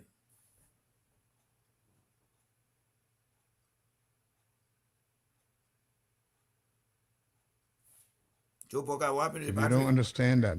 But the question on the number 2 man who was talking about, though I'm happy that somebody called from the States to talk about, with a president, they say you serve at the will and pleasure of the president. Okay. And when Doe fired me, the same day he fired Kekula Poto. We don't hear about And that. where was I? In Yekepa, where we were trying to reform the Ministry of Agriculture. The problem was, Joe Boakai, you in government, you don't belong to the NDPL. One day, the late Jeremiah Tule asked me, So Joe Boakai, I want you to understand that he got fired because he was not part of the political infrastructure of the Samuel Kanyadu administration. That is a blatant lie. Let me prove that to you. All right? What Joe Boakai is not telling the Liberian people is this. All right? I want you to take a good look at this. Samuel Kanyadu took office, or he overthrew Tobo in 1980. When Doe took office in 1980, Joseph Boakai on Tobo was serving as resident manager for LPMC from 1973 to 1980. On that unfaithful day, Tobo was killed, Doe took office, right? Now, after that, Doe decided to keep Joe Boakai in that position and said, Joe, I'm not going to remove you. You will stay here as resident manager. Joe served in that position. Later on down the road, what else did Doe do for him? Doe did not dismiss him. Doe did not demote him. Doe elevated that position. As you can see, from 1980 to 1982, Doe gave Joe Boakai the opportunity to be a managing director for the LPMC. Doe made him managing director for what? The very LPMC that he was resident manager for. How do you call that? A demotion? There's nothing that says because he was a party member or not. By 1983, Doe went back to Joe Boakai again and said, Joe, I want you to do more to prove yourself to me. And Doe gave him the Ministry of Agriculture. Well, now, when Joe Boakai come and tell you guys that he will fire, when Joe Boakai come and tell you that Doe fire him because it was nothing but political reason, because you're going to listen to him right now, that Doe fire him for political reason. The question I want to ask you before we go back to Joe Boakai, were the elevation in position, were they given to him based on he being a member of the NDPL, or was it based on political reason? Because he got promoted. And when he got promoted, did Doe say, I'm promoting you because you are a member of the NDPL? But remember, 1982, there were no NDPL. That's where Joe Boakai lying to you. 1982, Doe had nothing like NDPL. From 1980 to 1984, 85, there was nothing like NDPL. The year they fired him in 1985, it was the beginning of the NDPL. But throughout, Doe were running under the PRC government. Let's listen to Joe Boakai and I'll tell you why he got fired. But bear in mind that the promotion he got, it was not about political reason. Let's listen to him here. I mean, Joe told me, I know your battery weak. To go to the party headquarters. I said, where's the party headquarters? He said, you mean you minister, you don't know the party headquarters? I said, no. When Doe fired me, he took the longest time to replace me by the liberals, because he thought I was going to go back. And I wrote him a letter. That's not true. And I thanked him. I didn't commit crime. I didn't steal money. You underperformed. But that was the president feeling at the time. Why should someone be in government and not a member of the party? That's not true. So when you hear people are fired in government, let us state the reason. Sometimes they have a better way of putting it for administrative reason. The president reserves the discretion. Wherever I have worked, when you have problem with people, you talk about Sawyer. Sawyer was not the Minister of Agriculture. Today you ask Sawyer, I was sent to LPRC. There you go again. There you go again. There you go again. Another excuse or another excuse. What I want you guys to understand here, the promotion that Doe gave to Joe Boakai, it was in no way political or connection to the party. No. Doe believed, just how you see George we are today, believing in young people. When Doe took office, Doe had that confidence in himself that Boakai could do more. But Boakai did not bring to the table the skills and the experience that Doe had in himself that Boakai could deliver. And because of that, the Ministry of Agriculture had a lot of responsibility, ladies and gentlemen. Remember this, the Ministry of Agriculture was very instrumental in the administration of Samuel Kanyon Doe, because Doe had a vision. You see, today, President Weah is more focused on infrastructure, mainly roads, even though he's tackling other areas. Though came to power, though primary focus, it was nothing but agriculture. And that's why he classified as Green Revolution. And under the Ministry of Agriculture, though maintain the Agriculture Cooperative Development Bank, a bank that's supposed to provide financial help to farmers in the country.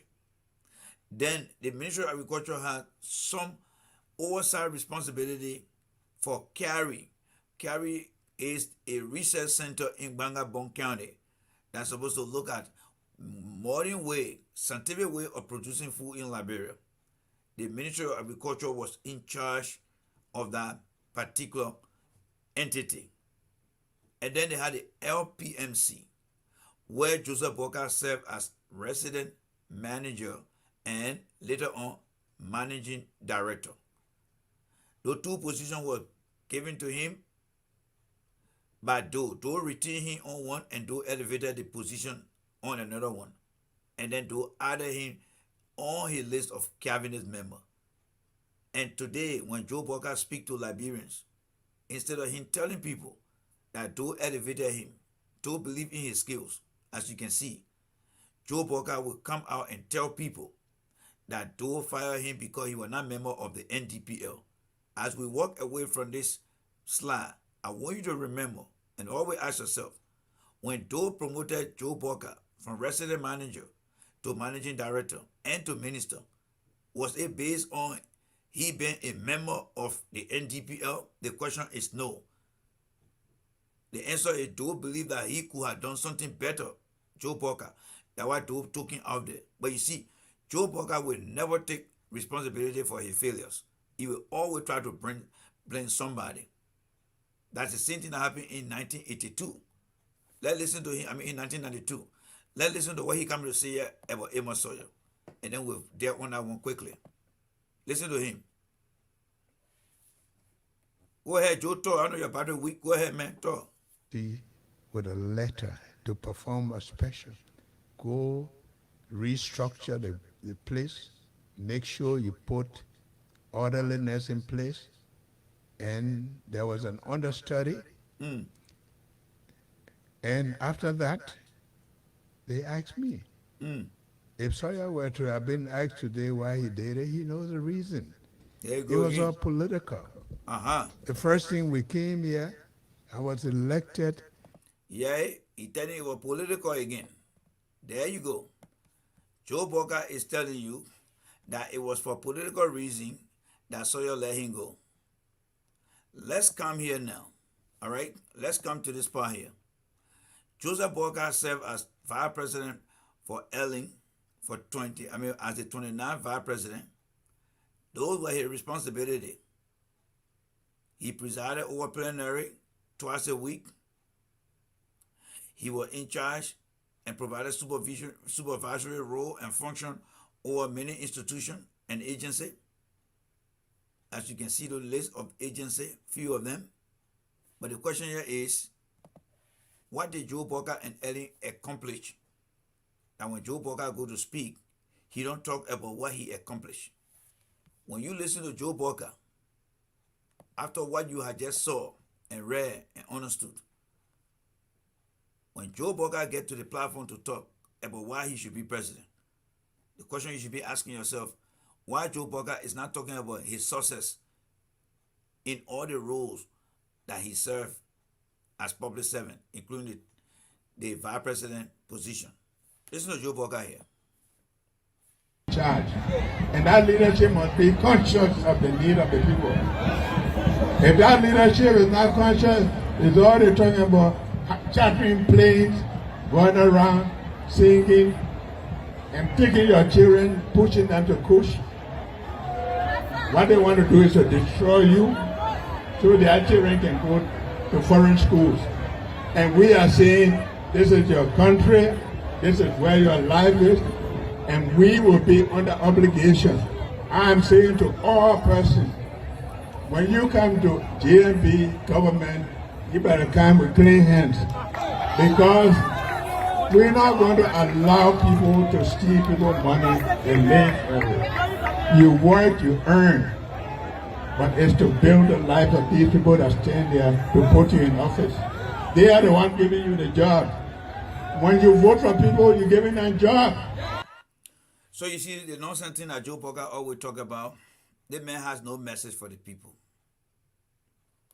When Joe Boakai tells you that they put you to go do kush, when you're going to give your job, who the we is he talking about?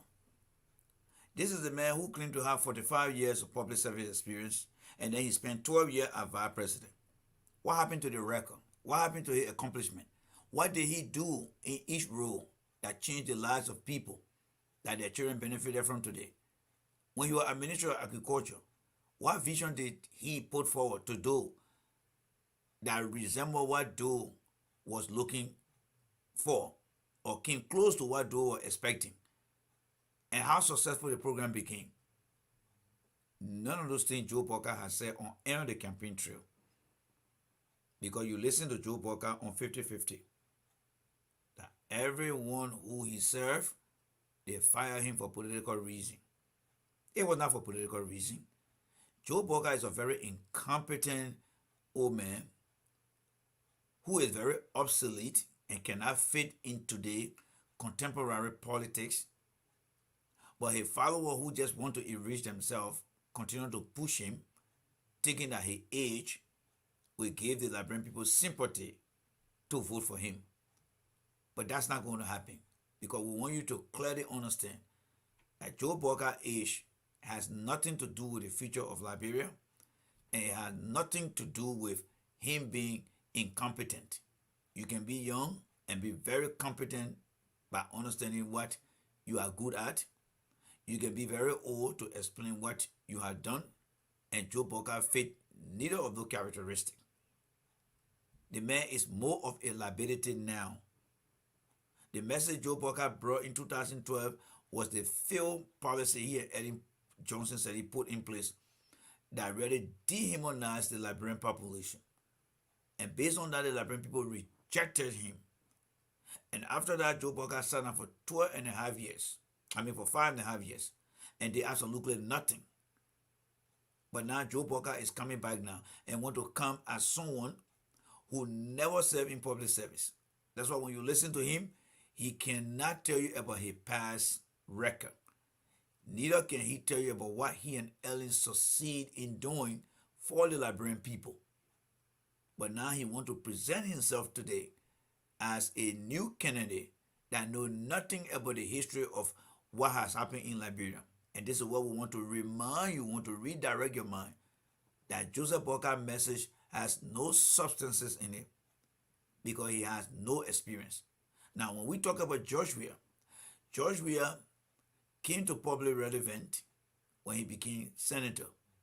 As president, the president go out there and he will on many occasions discuss what he has done for the Liberian people. What he has done for the Liberian people. But I want to remind you about something that made Joe Boakai to be very, very incompetent and a liar. Listen to this episode of Joe Boakai, and then when we return, we will come to George Weah. Listen to Joe Boakai here. All right? Listen. $7 million Millennium Challenge Corporation compact at the U.S. State Department. He said part of the money will be used on infrastructure projects such as electricity and roads, which is key to Liberia's development. He added that the compact is very significant because it is also about governance, and it does underscore the fact that we are trying to do our best. Yeah, you know, did you hear Joe Boakai? Joe Boakai just said, we are trying to do our best. So same when we are trying to do our best, quickly turn into our park as a race car in a garage, an old race car in the garage. This is where the woman lied and provided more misinformation. This man was given opportunity by Ellen Johnson Sirleaf. He came to Washington, D.C., met with Mr. and Mr. Obama at the White House. He came and signed for that $257 million.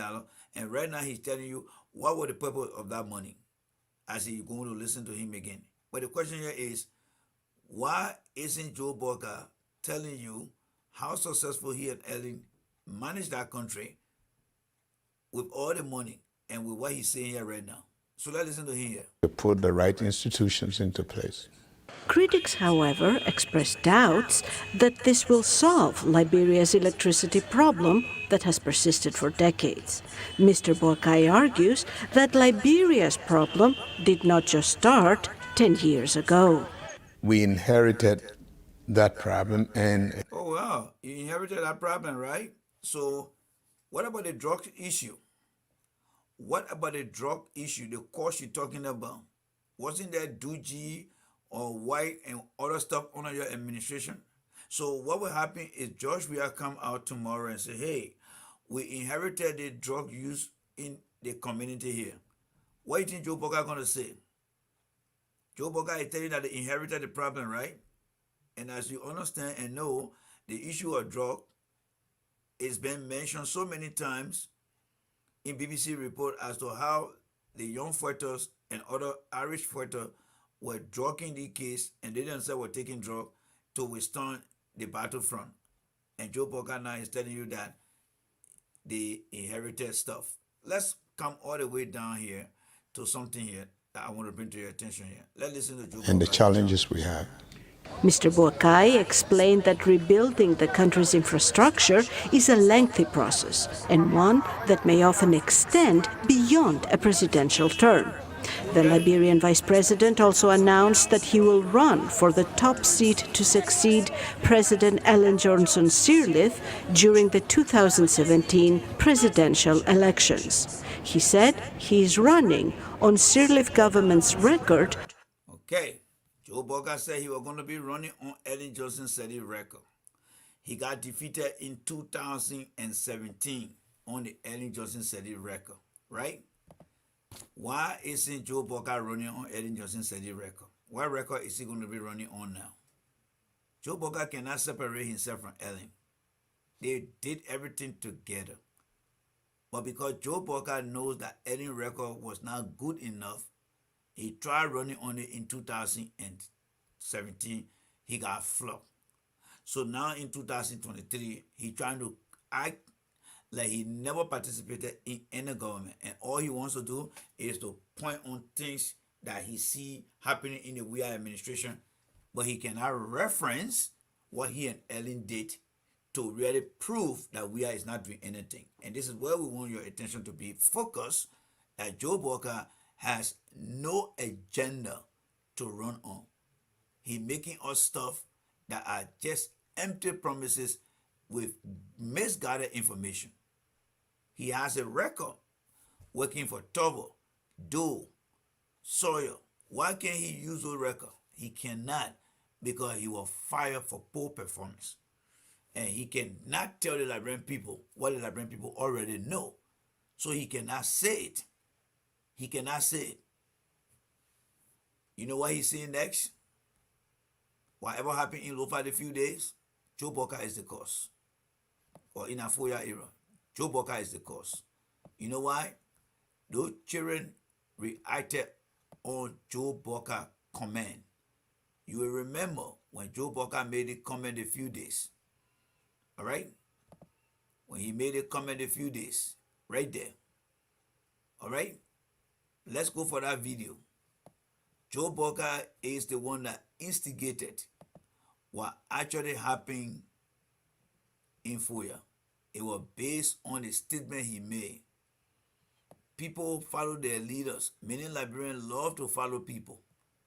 So when Joe Boakai made that comment, many Liberians took to the street in Foya because of the comment that Joe Boakai made the other time. That is what led to what you guys saw over there the other day. I understand that 2 young people from the CDC party lost their lives because of what Joe Boakai said. The people lost their lives. It was not by mistake. They acted based on what Joe Boakai said, that if they lose or if they try to steal the election, that will be the end.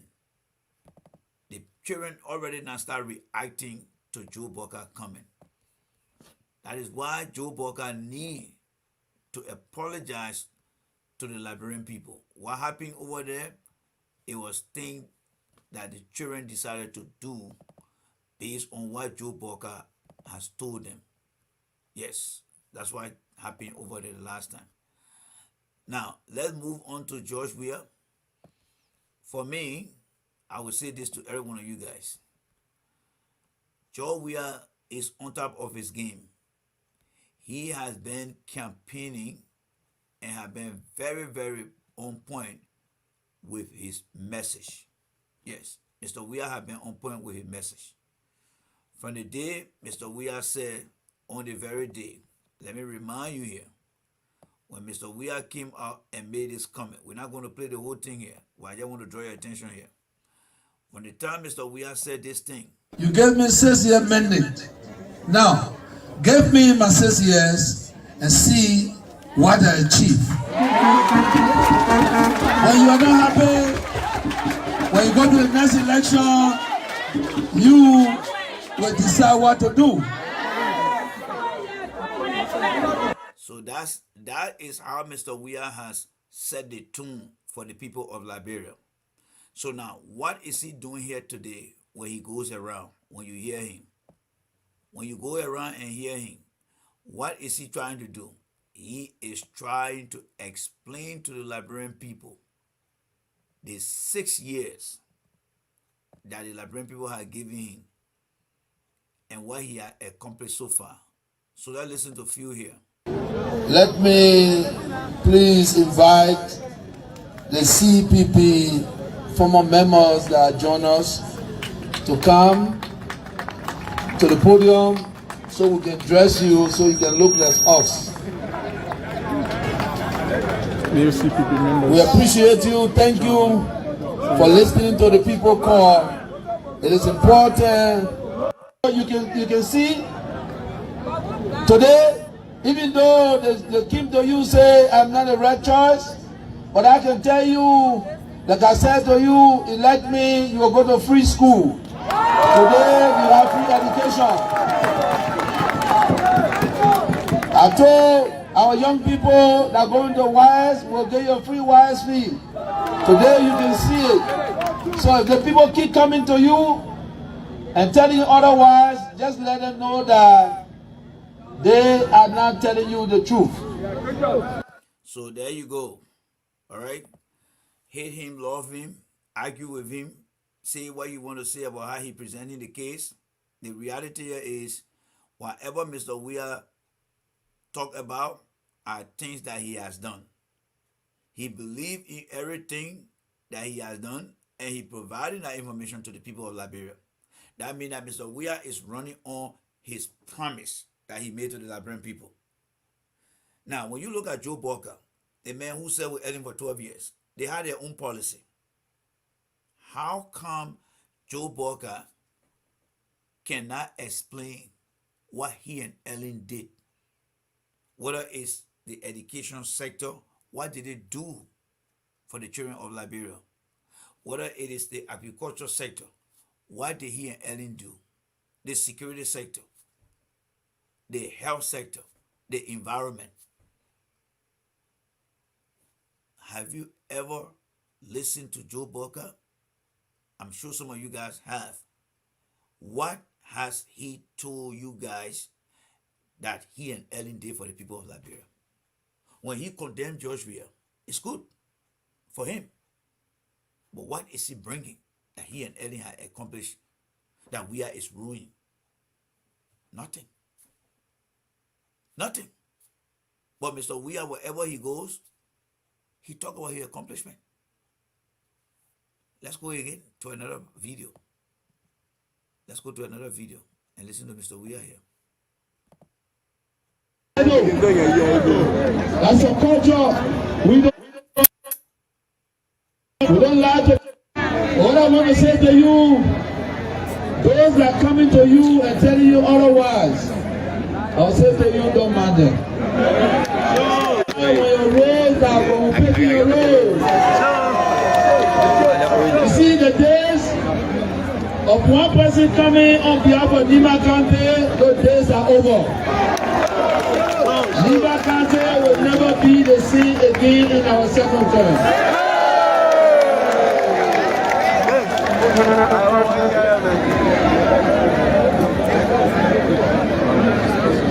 Those that are supporting the Unity Party candidate here in Nima County, they did it before. Liberian, you defeated them. So it's not the first time. Some of them ran in the presidential race. They keep that Nima Kante for them, you defeated them.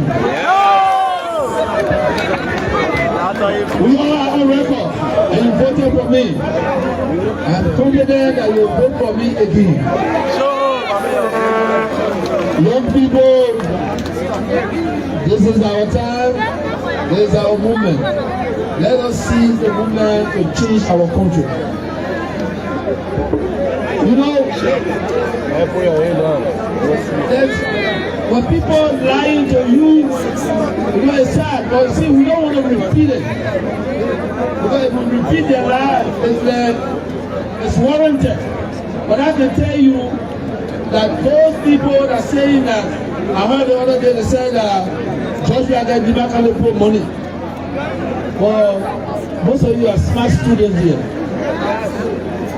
The government, they got some people that work in the Senate, they got some people that work in the House of Rep, and they get the executive branch. Every branch have their own function. So if you want role, or you want a kitchen, or you want a vocational school, if they can't do it, all they can do, they compete the government. But why they don't realize that when they say government, that all of us in the government. You know, for one thing I will see here, the president is causing significant damage right now. So what I would like to say on the platform here, in his second term, my personal opinion, or not opinion, my suggestion to Joshua is to look for a new law that I would call the Poor People Law. They need to legislate the Poor People Law. Back in the 16th century in America, when the settlers first came here, there were rich people and there were poor people. The earlier settlers from Europe, they were trying to determine how they could help the poor people. So they came up with some kind of law that they inherited from England called the Poor People Law. Rich people and churches that were collecting offering, they decided to help the poor people. And they passed a law called the Poor People Law. But as America continued to make progress, they decided to amend that law by creating institutions that we call welfare today. What Mr. Weir is explaining over there, where the lawmakers, they will take things for themselves and then turn around and want to blame the government.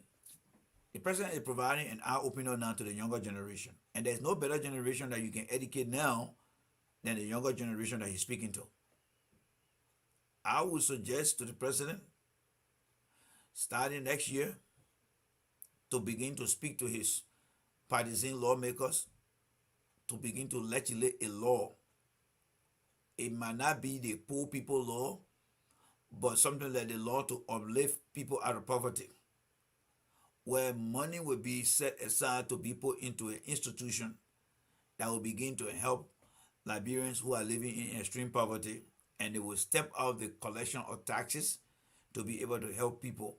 And that law can be divided into two parts. One, the able-bodied people who can work, they will get a part of share on that law. The people who are poor and unable to work will be the second category of people that will mainly benefit from that particular law that will legislate an institution that will provide financial assistance. Then people with children, that would be a way. Because as the president is fighting in his term, the way I see it is he is trying to reduce poverty while at the same time trying to increase equality. But if he is going to do it alone, it will not sustain Why? Because the president will only be using what? Policy. And right after he leaves office, the policy is gone. But if he can fight hard and say, look, we want to decrease poverty and increase equality, then they need to look at laws that will stay in place. Start with something that the Poor People Law. The objective of the Poor People Law is to reduce poverty and increase inequality. That the lawmaker then should agree that we were not going to take money, let out there and call people and say, oh, can't you all do? No. Make sure that the money go into an institution. JHA will have the system here to begin to help people. It will not be something that they will fall on. If you are not working, you go out of job, you can go and go apply and they can give you the assistance. If you study the history of America that is so worth it today, they went through that same thing. But it's just that they were not complacent with it.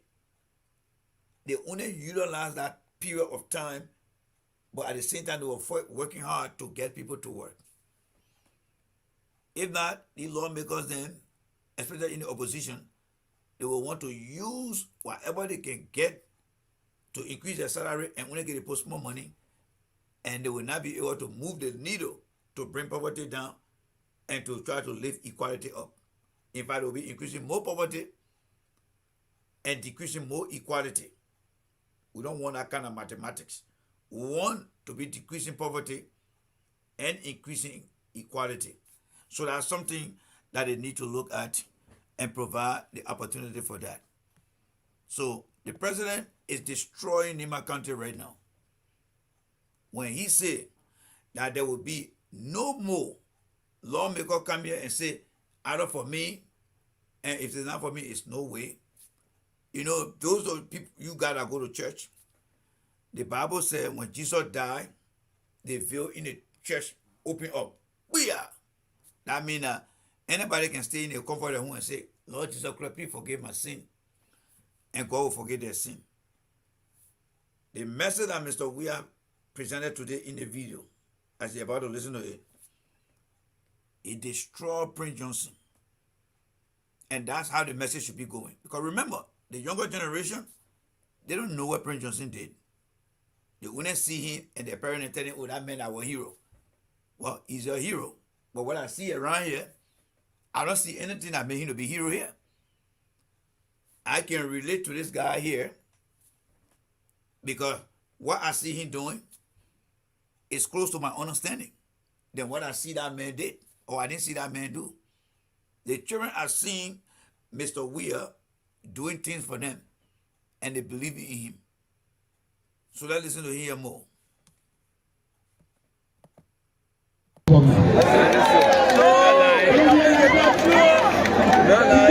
Everybody's a government. That woman. Even those people that come into it and lie, it's the people that signed the first document and the last document will come to me.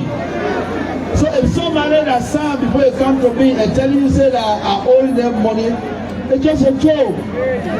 People, they are not committed to their people, they're only committed to their own family.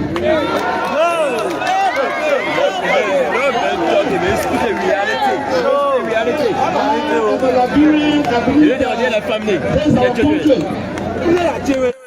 Be the boss to bring the list.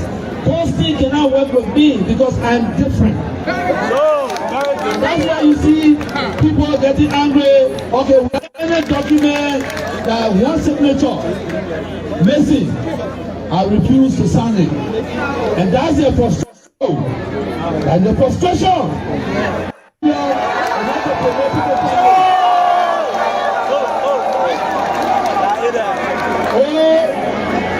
Listen, when I was in the ghetto of Gibraltar, when I lived in Gibraltar, anybody that here that lived in Gibraltar or Gibraltar, they know. When 1010 came to town, when 1010 came to town, let me ask the Barbadian, 1010 came to town was 1986, so that job we are about 1010. But what I can tell you, young people, we are trying every day our borders, we are arresting our own family that bringing drugs in. expose our own family that pretty just because sometimes your family they come to them to do business, but you can take it too and will harm you. Today, and I mean, from my observation, I think since since August the 5th. Let me see. Let me check my calendar here because I've been keeping track. All right. So since August the 5th, we had August 12th, August 19th, August 26th, September 2nd, September 9th, September 16th, September 23rd, and then of course tomorrow, which is today in Liberia, September 30th. That's 1, 2, 3, 4, 5, 6, 7, 8, 9.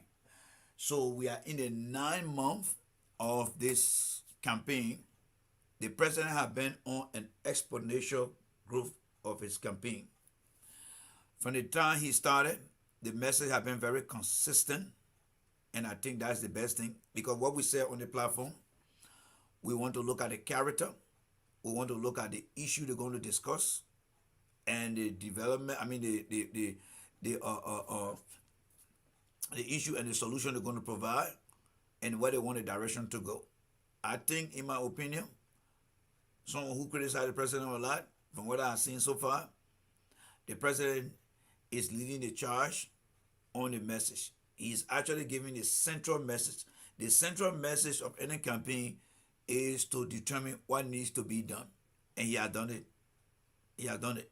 He has been in the front line of presenting his messages. He has identified the problem they have solved. He has given instances like the job, the education. He has provided what he and his cabinet member has done. He's giving evidence to those things.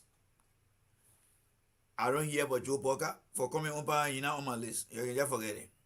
The medicine man are coming went to for me to not talk about him. I already went to my medicine man. To my medicine man, please don't let me talk about coming. So that one, I'm happy. If he want the medicine man to say, let Jerry not think about, forget it. I will already to my medicine man. He like, maybe I will come in outside and he will go inside. And people look at each other like this. Because for coming by, he just wasting your time. One of the Boakai men that people feel that, oh, he came close to Joe. We are in 2017, so he can come close. But Boakai is not doing anything to convince anybody right now. He's very poor at what he does. But this particular clip where you saw the president, I thought he did extremely well. Yes, he was very, very thorough in his message. And as you're watching, he's continuously growing in that pathway, continuously growing.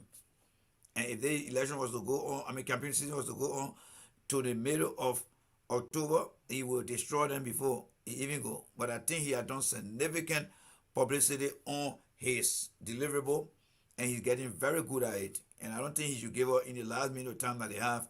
He needs to continue to propound the issue. When Liberian men say propound the issue, this is the time that he needs to propound the issue. Joe Boakai has completely given up. He got no message for the people. Nothing whatsoever. A man who been in power for 57 years cannot defend himself. You listen to what what she said about him. He ain't work for them. He doesn't work for them. So let's listen to the president here again. Let's listen here. I'm on record as the only Ballon d'Or of Africa to take. After what happened, rejected. You got some unscrupulous people that are going around the doing their business. Last time, and I want to explain to you, Liberian, the last time we caught $100 million worth of drugs. They called me and I said to them, where is the drugs? They said, well, we terminate to the many people here in Lima County. You know, these are the people that are Christian for me, that go to other people. Somebody that has sent to other people, why would I kill the man and the man bring me information? Akeem, this country is 176 years old. In 5 years, we see the unprecedented development all around the country. I'm on record. And I'm coming to you. I came to you. I said to you, people of Dima County, vote me. Vote just here so I can connect your country to this step and promise fulfill. My parents are from Yekepa. One round, then they don't believe in the democracy. Election will be free and fair. So as you can see, the president is not shy to tell his record. He's not shy. But when you listen to Joe Boakai, what day, time, week, month since the campaign started, whether it's in August or now in September, did you hear Joe Boakai talking about his record? As the president is mentioning. Nothing.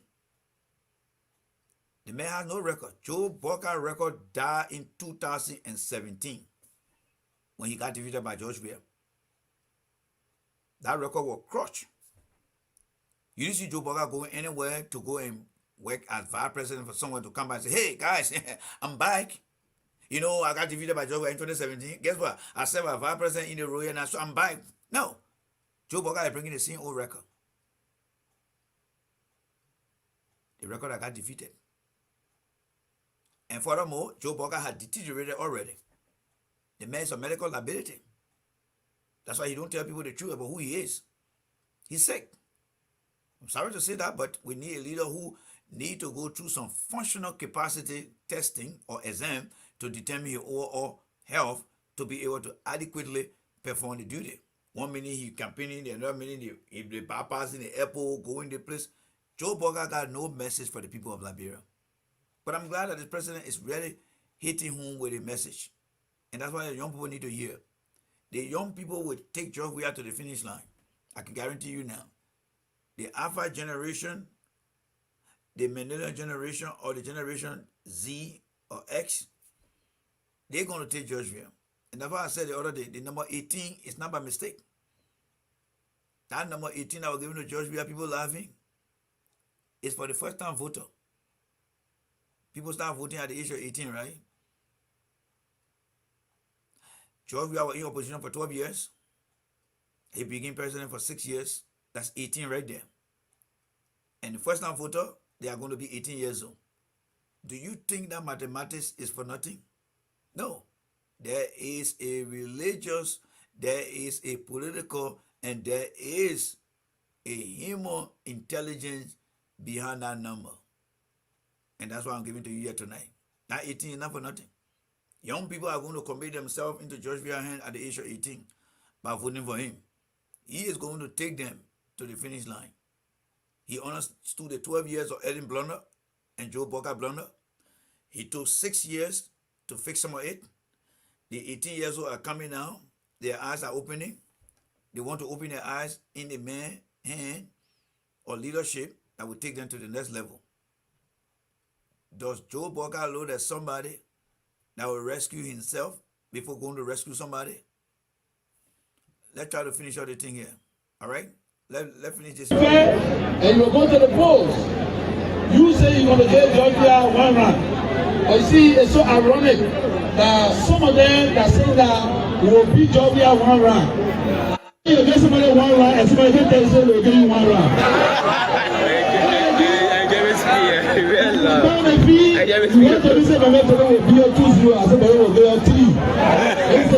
Why are you angry for? Let him to you. How can somebody tell you, oh, George Weah owe 1.5 million from Network Steel? George Weah working and kindness. And my duty to do it. Giving free education is not somebody bullying me. No, being your role, I will not bully you. In that 4 years, what they live today is the city hall I pay, is the street I pay, is the land I put there. Oh, that you never in the room. Are you kidding me? No. Somebody that live where in the same community in Riyadh. I just took that with this my family, you guys are my family. You gotta be serious. Our campaign. The president has improved All right, the president has improved. I can defend what I'm seeing here. The president has improved when it comes to defending his record. Unlike 2017, where there were not enough for the president to present out there, from what I'm seeing right now and from what you're watching, the president now have really got the bull by the horn. And people just need to let him be a free spirit. There should be no reason for the president having any script now. No, he already perfected what he needs to say. Because all that is coming through here now as he speaks, he's speaking directly from what he has seen, what he has done, and just letting the people know. And I think for the remaining days, for the election to come, let the president speak in the fashion. That's all. Because he already mastered what he needs to tell the people now. And the young people are resonating with them. And at the same time, he's teaching them to understand that the lies they're putting out there is because they are failing you guys and they're doing nothing for you guys. So I think over everything that I have seen so far, this particular video, even though it has some glitch between, I hope I can find a perfect one. This is one of the outstanding campaign message that I have seen. The rest, they all got B+. This one is hailing into the A-, A+ category. Because right now he just like free floating now. And yes, that's what he's doing. And I think it will resonate with the people. But the young people, I can tell you right now, the young people are connecting with this message right now. And all the president needs to do is to continue to speak in their pathway, education, job, opportunity. I think in the video he mentioned something about his son, how he wanted young people to be like his son. I'm really enjoying that. I am enjoying that. The people see a leader that they can relate to. Joe Boakai only relate to people who just want to retain what they have been enjoying and don't want to change anything. So let me go to my favorite part here. All right, let me go to my favorite part. The person knows. That's how other people want the United Nations. We want the United Nations to represent you. They are making noise while we go to the United Nations. But how many presidents want the United Nations? All of them want the United Nations. Because they told you that we cannot represent this country. And that's why they do all that. Fellow Liberians, trust us. I brought a young man to you. In the days of peace ambassador, that young man helped me to disarm every child soldier. And I on record, he's on record. He said something to me. Nobody ever come to me, Mr. Weir, and invite me to the house to eat and ask me for children to disarm. For our country, we're going to give you everything. With these child soldiers. And those that cause the problem still threatening us. Oh, don't worry. Yesterday, we mentioned that yesterday, right? That when the president went to, I think it was on Monday, we mentioned something like that. That why it is true that Prince Johnson and others were destroying our country. When Mr. Weir went to Hollywood, he brought kids, many of them who perfected that skill from Nima, fighting in the war. And there you go. Reminding the Liberian where the war started from. It was me who brought the peace. It was me who brought the peace. And I think one thing they need to also do in the last minute of time here, the guy who running the campaign, that Denzel Washington clip, Mr. Weir and his team need to play that clip. Liberian live in present memory. If they will have somebody who will just carry a BTV, go ahead of time and set that thing up, just show that clip where Mr. Weir was doing things. It will move the needle more to the president corner. Because when you watch that video and you see the emotion that in that video, and you start to remind the younger generation where they once came from, I can guarantee you, it will change. And they need to play that in Nima County. Mainly they need to be played in Nima County. Wherever he goes, just show that thing. And it's not too long, right? It's not too long. Let me see what I can find here so we can watch it here quickly here. Let's see what we can find here so we can watch it here. This clip will be one of the powerful messages that will resonate with the young people. It is just my open suggestion. They don't have to take it. But if I was in that position, I would be playing that clip. When the president talk, after he leave or before he start, while the president is en route, they can entertain the people by playing that particular clip while the president is en route.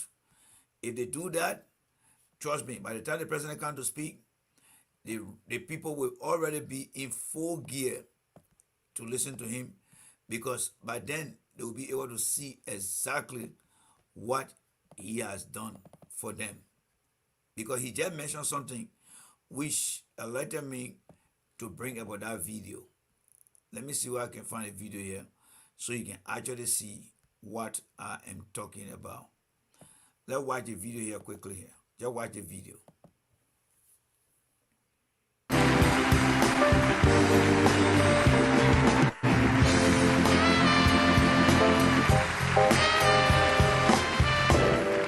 Thank you very much. When Arthur Ashe found fame, he did not close his eyes. He did not forget the many who could not share his fortune. When Arthur Ashe found fame, he used the equity of his celebrity to shine a light on ignorance and spark global understanding. Tonight, we honor another man who found fame and who chose not to forget, another man who begs the world to see and to understand. His name, like his country, may not be well known on this side of the Atlantic, but we're talking about a giant. His name is George Weah of Liberia.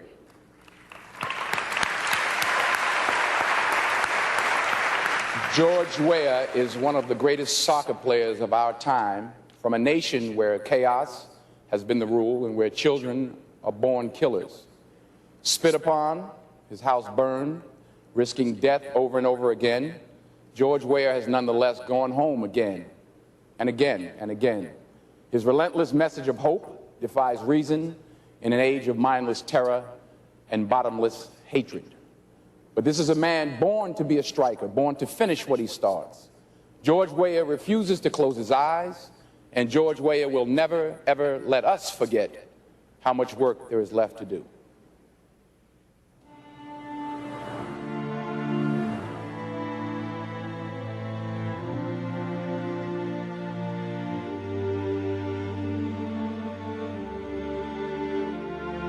I'm 16 years old. I was born 1988, October 22nd. I was a leader. I was major. I used to lead 31 men every day to the front. Yeah, I'm tired of fighting now because there's no answer to war.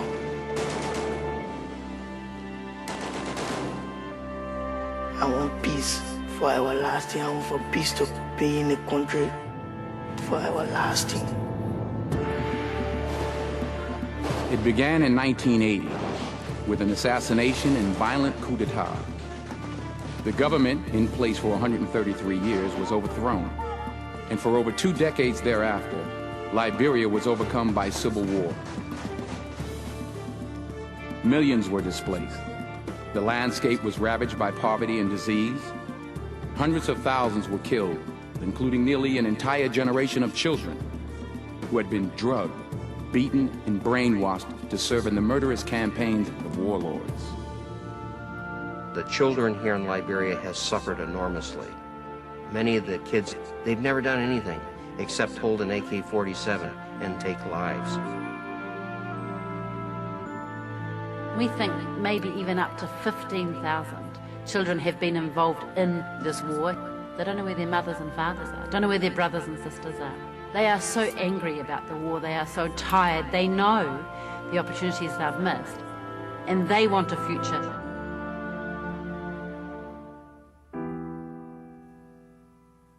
There was a light in Liberia that shined before and through the darkness.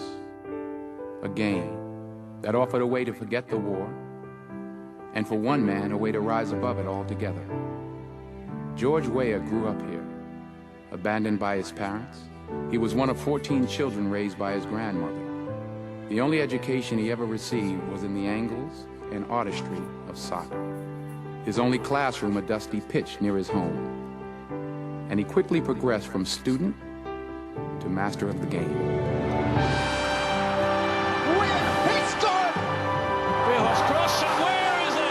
His people would come to call him King George, a title befitting the greatest player Africa ever produced. Delivered into the net by Weah. He rose to stardom at home and then internationally. In 1995, he became the only man ever to win the African, European, and World Player of the Year awards in the same year. Famous, rich, and revered, he was distanced from his embattled homeland by miles and stature. When he called from afar for UN intervention, the consequence was immediate and personal. Oh yes, his house was looted, his cousin raped, and other family of his were affected. And as a result, they fled, went into exile.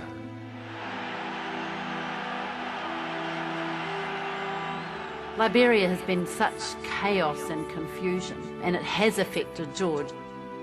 The scars are pretty deep.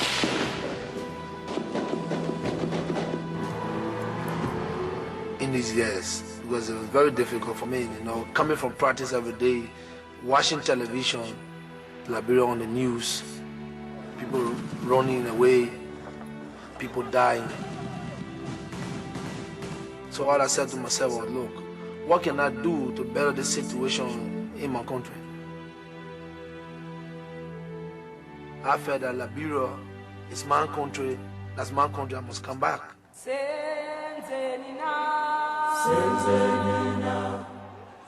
In 1997, at the height of the war, George Weah did come back, welcomed as a conquering hero.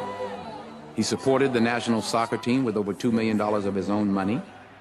As a player and coach, he led the Lone Star to within one win of a World Cup berth in 2001, reviving the pride and hope that had been lost in Liberia for over a decade. We started together, we have to finish it. The team served as a unifying force within that time. Rebel groups, warring factions. Whenever Lone Star was playing, they stopped fighting and then just glued to the TV and glued to the radio. But the war continued. Still, Weah did not retreat to the safety and celebrity of his athletic life. The world's greatest striker stayed home and made peace his priority. George Weah kept sport prevailing, no matter what was happening in Liberia. And he knows that he has a chance, with his international stardom, to actually keep the focus here for us a bit longer. In December of 2003, a truce was declared, and Weah's efforts in Liberia have extended to saving lives. So you guys can have a building for the children to go to school. He now continues his struggle to restore the country, one child at a time. Being with them, live with them, eat with them, play with them, I will know exactly what is going on. This is reality. I can run for reality. Every Liberian loves sports. So I know sports can play a vital role in the country, in our peace process, and sports can help to discipline the kids, to unify them. Don't you go? Through soccer, there's reconciliation, that you can work out aggression, you can work out competition, but you do it within a legitimized structure, that it's talent that ultimately makes the decision here. And that's why George Weah is a symbol, that you can do it, that there is hope. Peace to Liberia! Peace to Liberia! Free education! Free education! The sound! I want to say thanks to you all. God bless you, and I'll always come back.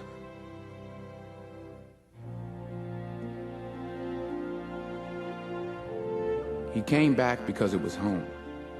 He stays because helping Liberia is now his life. Evil men had forced the children to act as weapons of war. An honorable man has invited them to serve as instruments of peace. If you make a stand in this world, what you find is Soon you aren't one man, you have a crowd around you. And I think that George has managed to rally people to the cause of peace, stability, and to the future of Liberia. He represents the glory, he represents the aspiration, he inspires. It's an overwhelming responsibility that he has, but he bears it very well. He came back at the time of disarmament, kept his promise. He's making other promises, and I know he will come back and keep those promises again. The international community is here to help us. But what can we do for ourselves? What will we do to protect our nation? What will we do to educate our kids? What can we do to bring about peace within ourselves? That's the question. It's in my soul. It's in my blood. It's part of me. I can never give up on Liberia. I can believe George because he's a man. A man do by a word. Yeah. Free education. Free education. Disarm. Disarm. Peace to Liberia. Peace to Liberia. Peace to Liberia.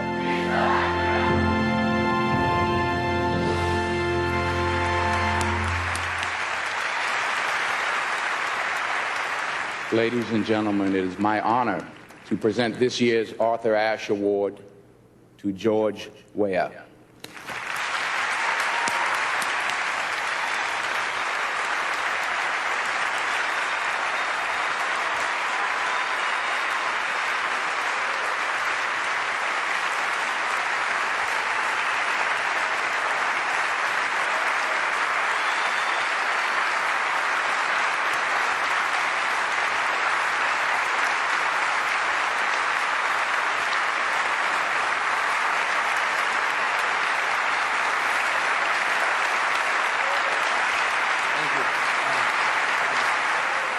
I'm honored and grateful for this award. I've won many awards in my time, but this is the greatest achievement of my life because it stands for true humanity. Standing beside me is Hilton Hugo and Princess Soiree. These beautiful people never met eyes to eye. They always fought against each other. He fought at the age of 11, she fought at the age of 12. It's so devastating. The kids are here today to say to you people they are innocent and are very sorry for the horrifying images they saw during our Liberia civil crisis. All they want today is to be educated, to be reintegrated into society so they can be people tomorrow. Ladies and gentlemen, let us find in our God-loving hearts to help the kids of the world, to help the kids of Liberia. And finally, I want to say to all the award recipients, congratulations, God bless you all. I love Liberia and Liberia forever. Thank you. I used to live in the good time, my mom was suffering. But I'm telling you, hardship, we've been through it. And the reason I'm giving you free education because we struggle to go to free school in our generation. So it's not to bluff. And the reason we are building our roads. And I will say this, folks, as I close down tonight podcast, or let's say this morning podcast, because it's early on my side here. You guys saw that video, and you will not agree with me unless you don't have feelings. But when you look at how beautifully those people put that video together, from the narration to the song, the different images, those are professional people. Remember, it's Hollywood. And everything you saw in that video is true. Those people that put that video together, why it is true that video being away from the eyes of the Liberian people, it's time that they need to use that video now. They need to use that video now. Like somebody mentioned here, The first time photo need to take a look at that. You see, people just see George Weah right now, especially the younger generation. They see George Weah right now. But remember, whatever happened in the 1980s, people don't know who Samuel Kanyando was. The only thing many generations can remember Samuel Kanyando, oh, they tabe him, they kill him. What more about today's generation that when they see George Weah? That video, my suggestion, everywhere the president go, while he's taking time to come, people need to just put that video up and say, look, this is what George Weah did for the country. I want to remind you, before he get here, this is what he did for the country. Let the people get to see it and see how many emotions will trickle through them. Prince Johnson was not down there. Boakai was not there. Cumming was not there. When that man stood up with the two children and told the world, you forgave us. The children came here not on their own fault or their own doing. Did you also listen that these children were being drugged? And they talk about drug. You listen over that they were being drugged, right? They were drugged before they got to where we are today. When people talk about, oh, they're giving the children kush, they're giving the kush. Sometimes, let things speak for itself. Let things speak for itself. Take that video, the publicist of the campaign, take the thing and carry it out there. I remember one time Henry Costa was here. He went and gathered some guy in the town there, and he was here on the phone, and the man had a big speaker, and he was talking through the speaker, and people came around. Take the video, play it to somebody at Tayi Center. Remember, many of the children did not see the video. Many of the people, due to data shortages, many of them have not seen the video. Only those are all that here, we see it all the time. If you start playing the thing at Tayi Center, when they brave people look at opposition, they'll say, but you guys wasting your time. What we saw this man doing, that the man you want to come give her, tell us here everyone. So let them not miss that opportunity. All right? This is what some of us do in this country. We add value to existing infrastructure to make it more attractive. And that's what we do. That video, in my opinion, they need to start playing it on the radio. They need to start playing it around their Tayi shop, and they need to start targeting Buchanan. They need to target Kipma. They need to target Banga. They need to target Nimba, Bapolu. Let them get to see what the man has done for the country. Let them get to see it. So, ladies and gentlemen, let's listen to the president here. All right, let's listen to the president here. Let's conclude on this part here. Okay, let's don't worry, we will protect you.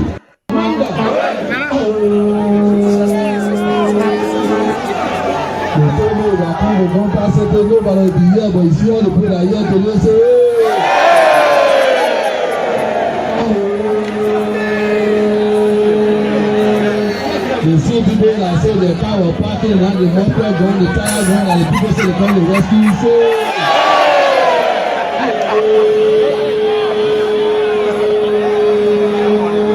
You see people who flood before we flood them again.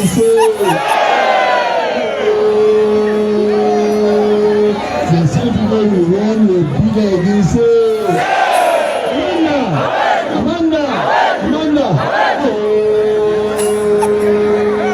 They say they are rescuing, they're not rescuing, they are rescuing.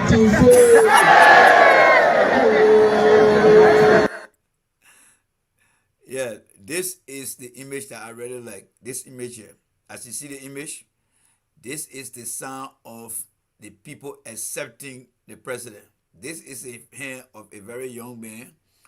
This image here is going to play a very important role. These are images that the newspaper need to capture. And you know, this guy waving back here, president right here, and this guy here. These are getting images that show that the children, the younger generation, they are actually resonating with the president. So let me just conclude on this one, and then we'll call it a night. Let's shoot for this one.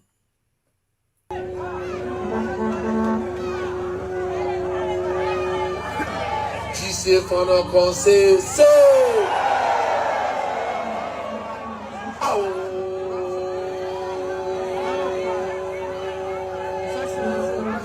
they see people we defeated, they come again, we defeat them again, say.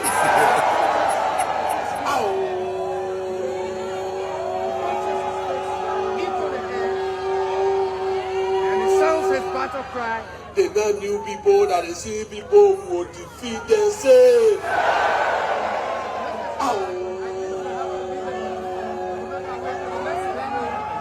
How can a man that stay 40 years in government, you don't do nothing, coming back, say you can do something, say.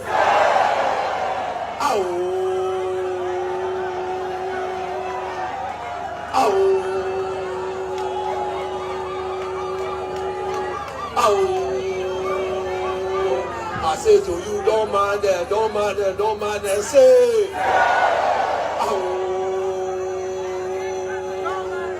The people that cannot give you free school fee, joy we are giving to you, they say for money, say.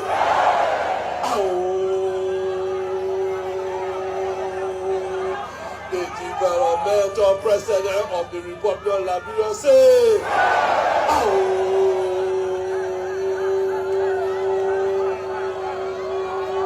On October 10, that will wake us so we can defeat them, say. Amanda! Amanda! God bless you. So the president has become his own campaign manager. The president has become his own campaign spokesman. From what I see so far, the president is doing almost 85% of his own campaign. To be honest with you, wherever he goes now, after the end of his message, he resonates the crowd and he sends the battle cry. People like to be part of a process and not just be an observer of the process.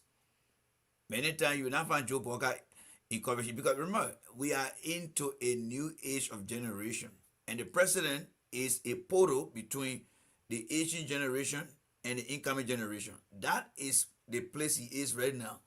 That thing he's doing over there is very difficult for anybody. Cummins cannot do that, Boakai cannot do that, because they are not from that culture. When the president talk about Bannerman, he is really bringing the generation of ours and then the incoming generation. That is where the president is. He's right in between them. And there's no better time that he can be over there than now. So the people feel the young generation, whether it is the generation X, which is the most senior generation, the millennial generation, the generation Y or Z, and of course, the Alpha generation is just watching now, and some of them just go there for the excitement because they want to be part of history. So the president is really connecting with the people. And I think for the remaining days before the election, let the people just allow him to go out there, give him the security he wants, let him interact with the people. Give him that mic, let him freestyle, because he already mastered his mojo and how to get to the people. I see a better day. Joe Boakai is done. As for Cummins, I'm not going to speak about Cummins. I listened to Teo Gonglo trying to repeat what some of us said here about Joe Boakai being a vice president who had a lot of things to do, but refused to do those things, and we don't want to throw blame. So, ladies and gentlemen, I would like to say a big thank you. If you visited me here for the first time, my name is Jay Randy. We campaigned heavily for Georgia in 2017, but we are guided by certain principles here, and we continue to criticize the president when he does the wrong thing. When he is doing the right thing, we're criticizing. So, this campaign season, we're providing every support that we can give, but at the same time, we're making critical analysis. So, whenever you come here, you see me criticizing the president, don't get mad. If you get mad, then that means that you are not someone that accepts criticism. That means don't talk to your children when they do wrong. Support them. We have no ill intent, no ill will, and there's no way that I would sit anywhere and say I'm going to support Joshua. Boakai or Joshua. No. I campaigned for Joshua in 2017.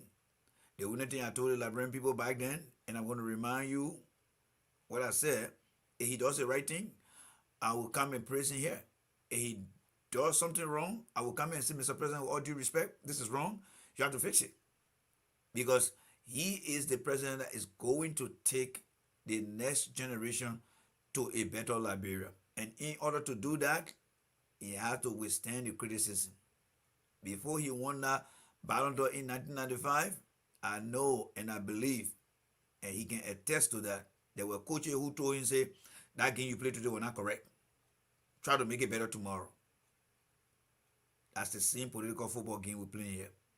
Whatever he does, when he do it good, we praise him. If he go out there and does something that is not right, I will criticize him. Because I believe the only way he can continue to be on his guy is to keep him on both sides in the middle. That's what we do here. And that is why many people today, even some of your brothers and sisters from the CDC party, I have no quarrel with them, just want to hear the truth. That's fine, not them.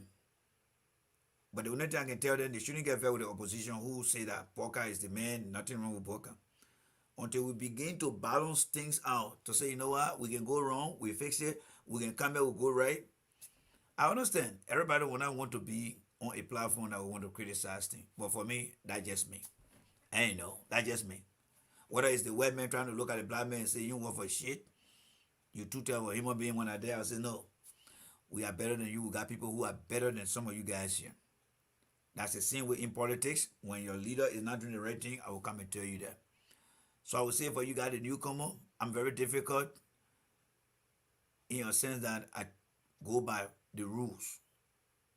And there are people who don't like to go by the rule. I understand. And that's why they had the choice to stay here to go. But one thing I'm grateful to Facebook about, Facebook now is showing to every Liberian who have the opportunity to be on Facebook. They can now tell the difference. They can look at Stanton Witherspoon and say, you see that guy is a crook. Don't trust him. When you see Jay Render say, you see that guy, he go by the book. If you want to do things the right way, bring that guy here. Why? Because I saw and I continue to see how he conducts himself. So those are all who are on Facebook, come on your phone, on your laptop, in the comfort of your car, in the comfort of your home. One good thing that Facebook is presenting is our character and our professional standard of how we do things. That's something that I'm very proud of. Because it's like we are setting ourselves out here to you guys. And now you guys can, in the future, look and say, I think I prefer that guy, or I prefer the girl, or I prefer this person here. And I know what the person is actually leaning towards, and I know what the other person leaning to this. Today, I had a very funny conversation with my wife. She called me today, and she said, they got a new director. Yeah, they got a new director, and the director came in today. This person is from the state, but they got hired by their hospital. And she said the person came in, and the person said, the first thing I would like to do, I want to review all the policy of how things are done here. I want to go by the book. And she said, wow. And then the lady looked at her and said, wait, what are you saying? Why? She said, you remind me of somebody. They love going by the book. They love to talk about policy. They love to talk about procedures. So I'm not going to be concerned, even though my friends are. And I said, who you were talking about? She said, you know that you are talking about, you always have to go by the book, you have to go by things. I said, well, sometime.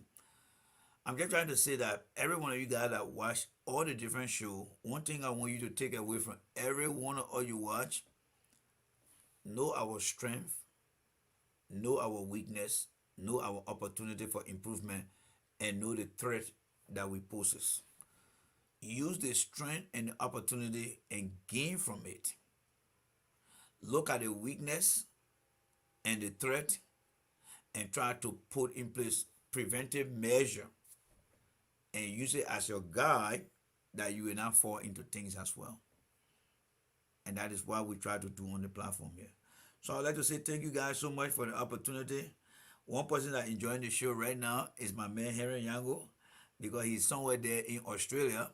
I think he might be going to the afternoon time and stuff like that. Yes. So, Mr. Yango, thank you very much, and for staying put with us. In fact, what am I thanking him for? The man is enjoying his day. I take that back. I want to thank everyone. I'd like to thank every one of you guys who are from different part of the country that's supposed to be in bed, but because you want to be part of the show, thank you. I don't know when I will be on the show in the morning, but I will appear in the morning, or maybe before lunchtime I will appear, because I need you guys to take a rest and enjoy yourself. When we come back in the morning, we hope that Henry Yango will be able to pay us the time that we pay him right now. So while it is true, he said it's 2:53 p.m. on his side over there. I think at the Victoria time, we are about to sign off. And I'd like to say thank you guys so much for the opportunity. This happened, J. Rennie. Please don't forget to send your little contribution. For those who continue to send their contribution, I want to appreciate you. Now, I have a few questions here. Where is my man Palm Butter? And where is my man Spear? These two guys, they have gone AWOL, and I'm going to put them on blast. Yes, I'm going to put them on blast. Palm Butter and my man Spear, they have completely vanished off the platform. I don't see them anymore. I saw my man Spear today working. I will take a ride. I think Spear live in Chicago. And I think my man Palm Butter live in Iowa. I will take a trip to both of them communities. And I will also take a trip to their place of work as a visitor. And I will ask them, I will ask their friends, what do you guys like and always complaining about? I hope not to hear about inequality. That would be a conversation that I will bring back here to tell you guys. Because I don't know why they're running away from here. Because I'm pretty much sure that in America here, things that they don't like, they will talk about it. So they need to come back on the platform and let's have a conversation. But for those of you guys who stay strong here, I want to say thank you to you guys. Those are my guys. I like to share fun with them. And you know, I just want us to understand that we can disagree to agree. And we must work with disagreeable people. Because disagreeable people can become a strong advocate for you. Yes, if you're on the soccer team, you're practicing, you get some kind of guy who giving you a hard time, like the number 5, the number 2, he on your team, but every time you're practicing, he giving you a hard time. When that man is on the team and you're going to play against the opposite team, you feel very comfortable. You say, you see that one man, well, I'm no nonsense man. Yes, think about Ronaldo, Messi then during the practice time of their prime. Other people on the other side, Messi then on the other side is scoring goal, Ronaldo on the other side scoring goal. When they go play, they say, oh, I remember Ronaldo on top getting more goals today. Or I remember Messi on top getting more goals. But on the practice ground, they disagree. You're either on the side of Messi or you're on the other side of the other player for your practice, and they still be you. And when you get together, every strength becomes one on that team. And that's what I want to accomplish here.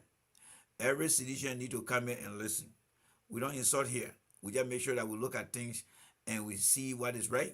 We give you a clap. When we see something wrong, we say, gentlemen, let's roll our sleep. We don't face it in here. Because we want for everything to be done and done in according to how it's supposed to be with some level of flying colors. So thank you guys so much. God bless you guys. I will see you guys later on today. Thank you guys so much for the opportunity. All right. Bye, guys. God bless you guys.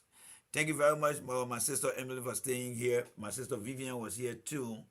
And I think I saw my sister Nina here. But thank you guys, every one of you guys who stayed to the end of the show. God bless you guys. Keep doing what you're doing. We are always here. We are winning and we'll continue to win. God bless you guys. Good night and bye.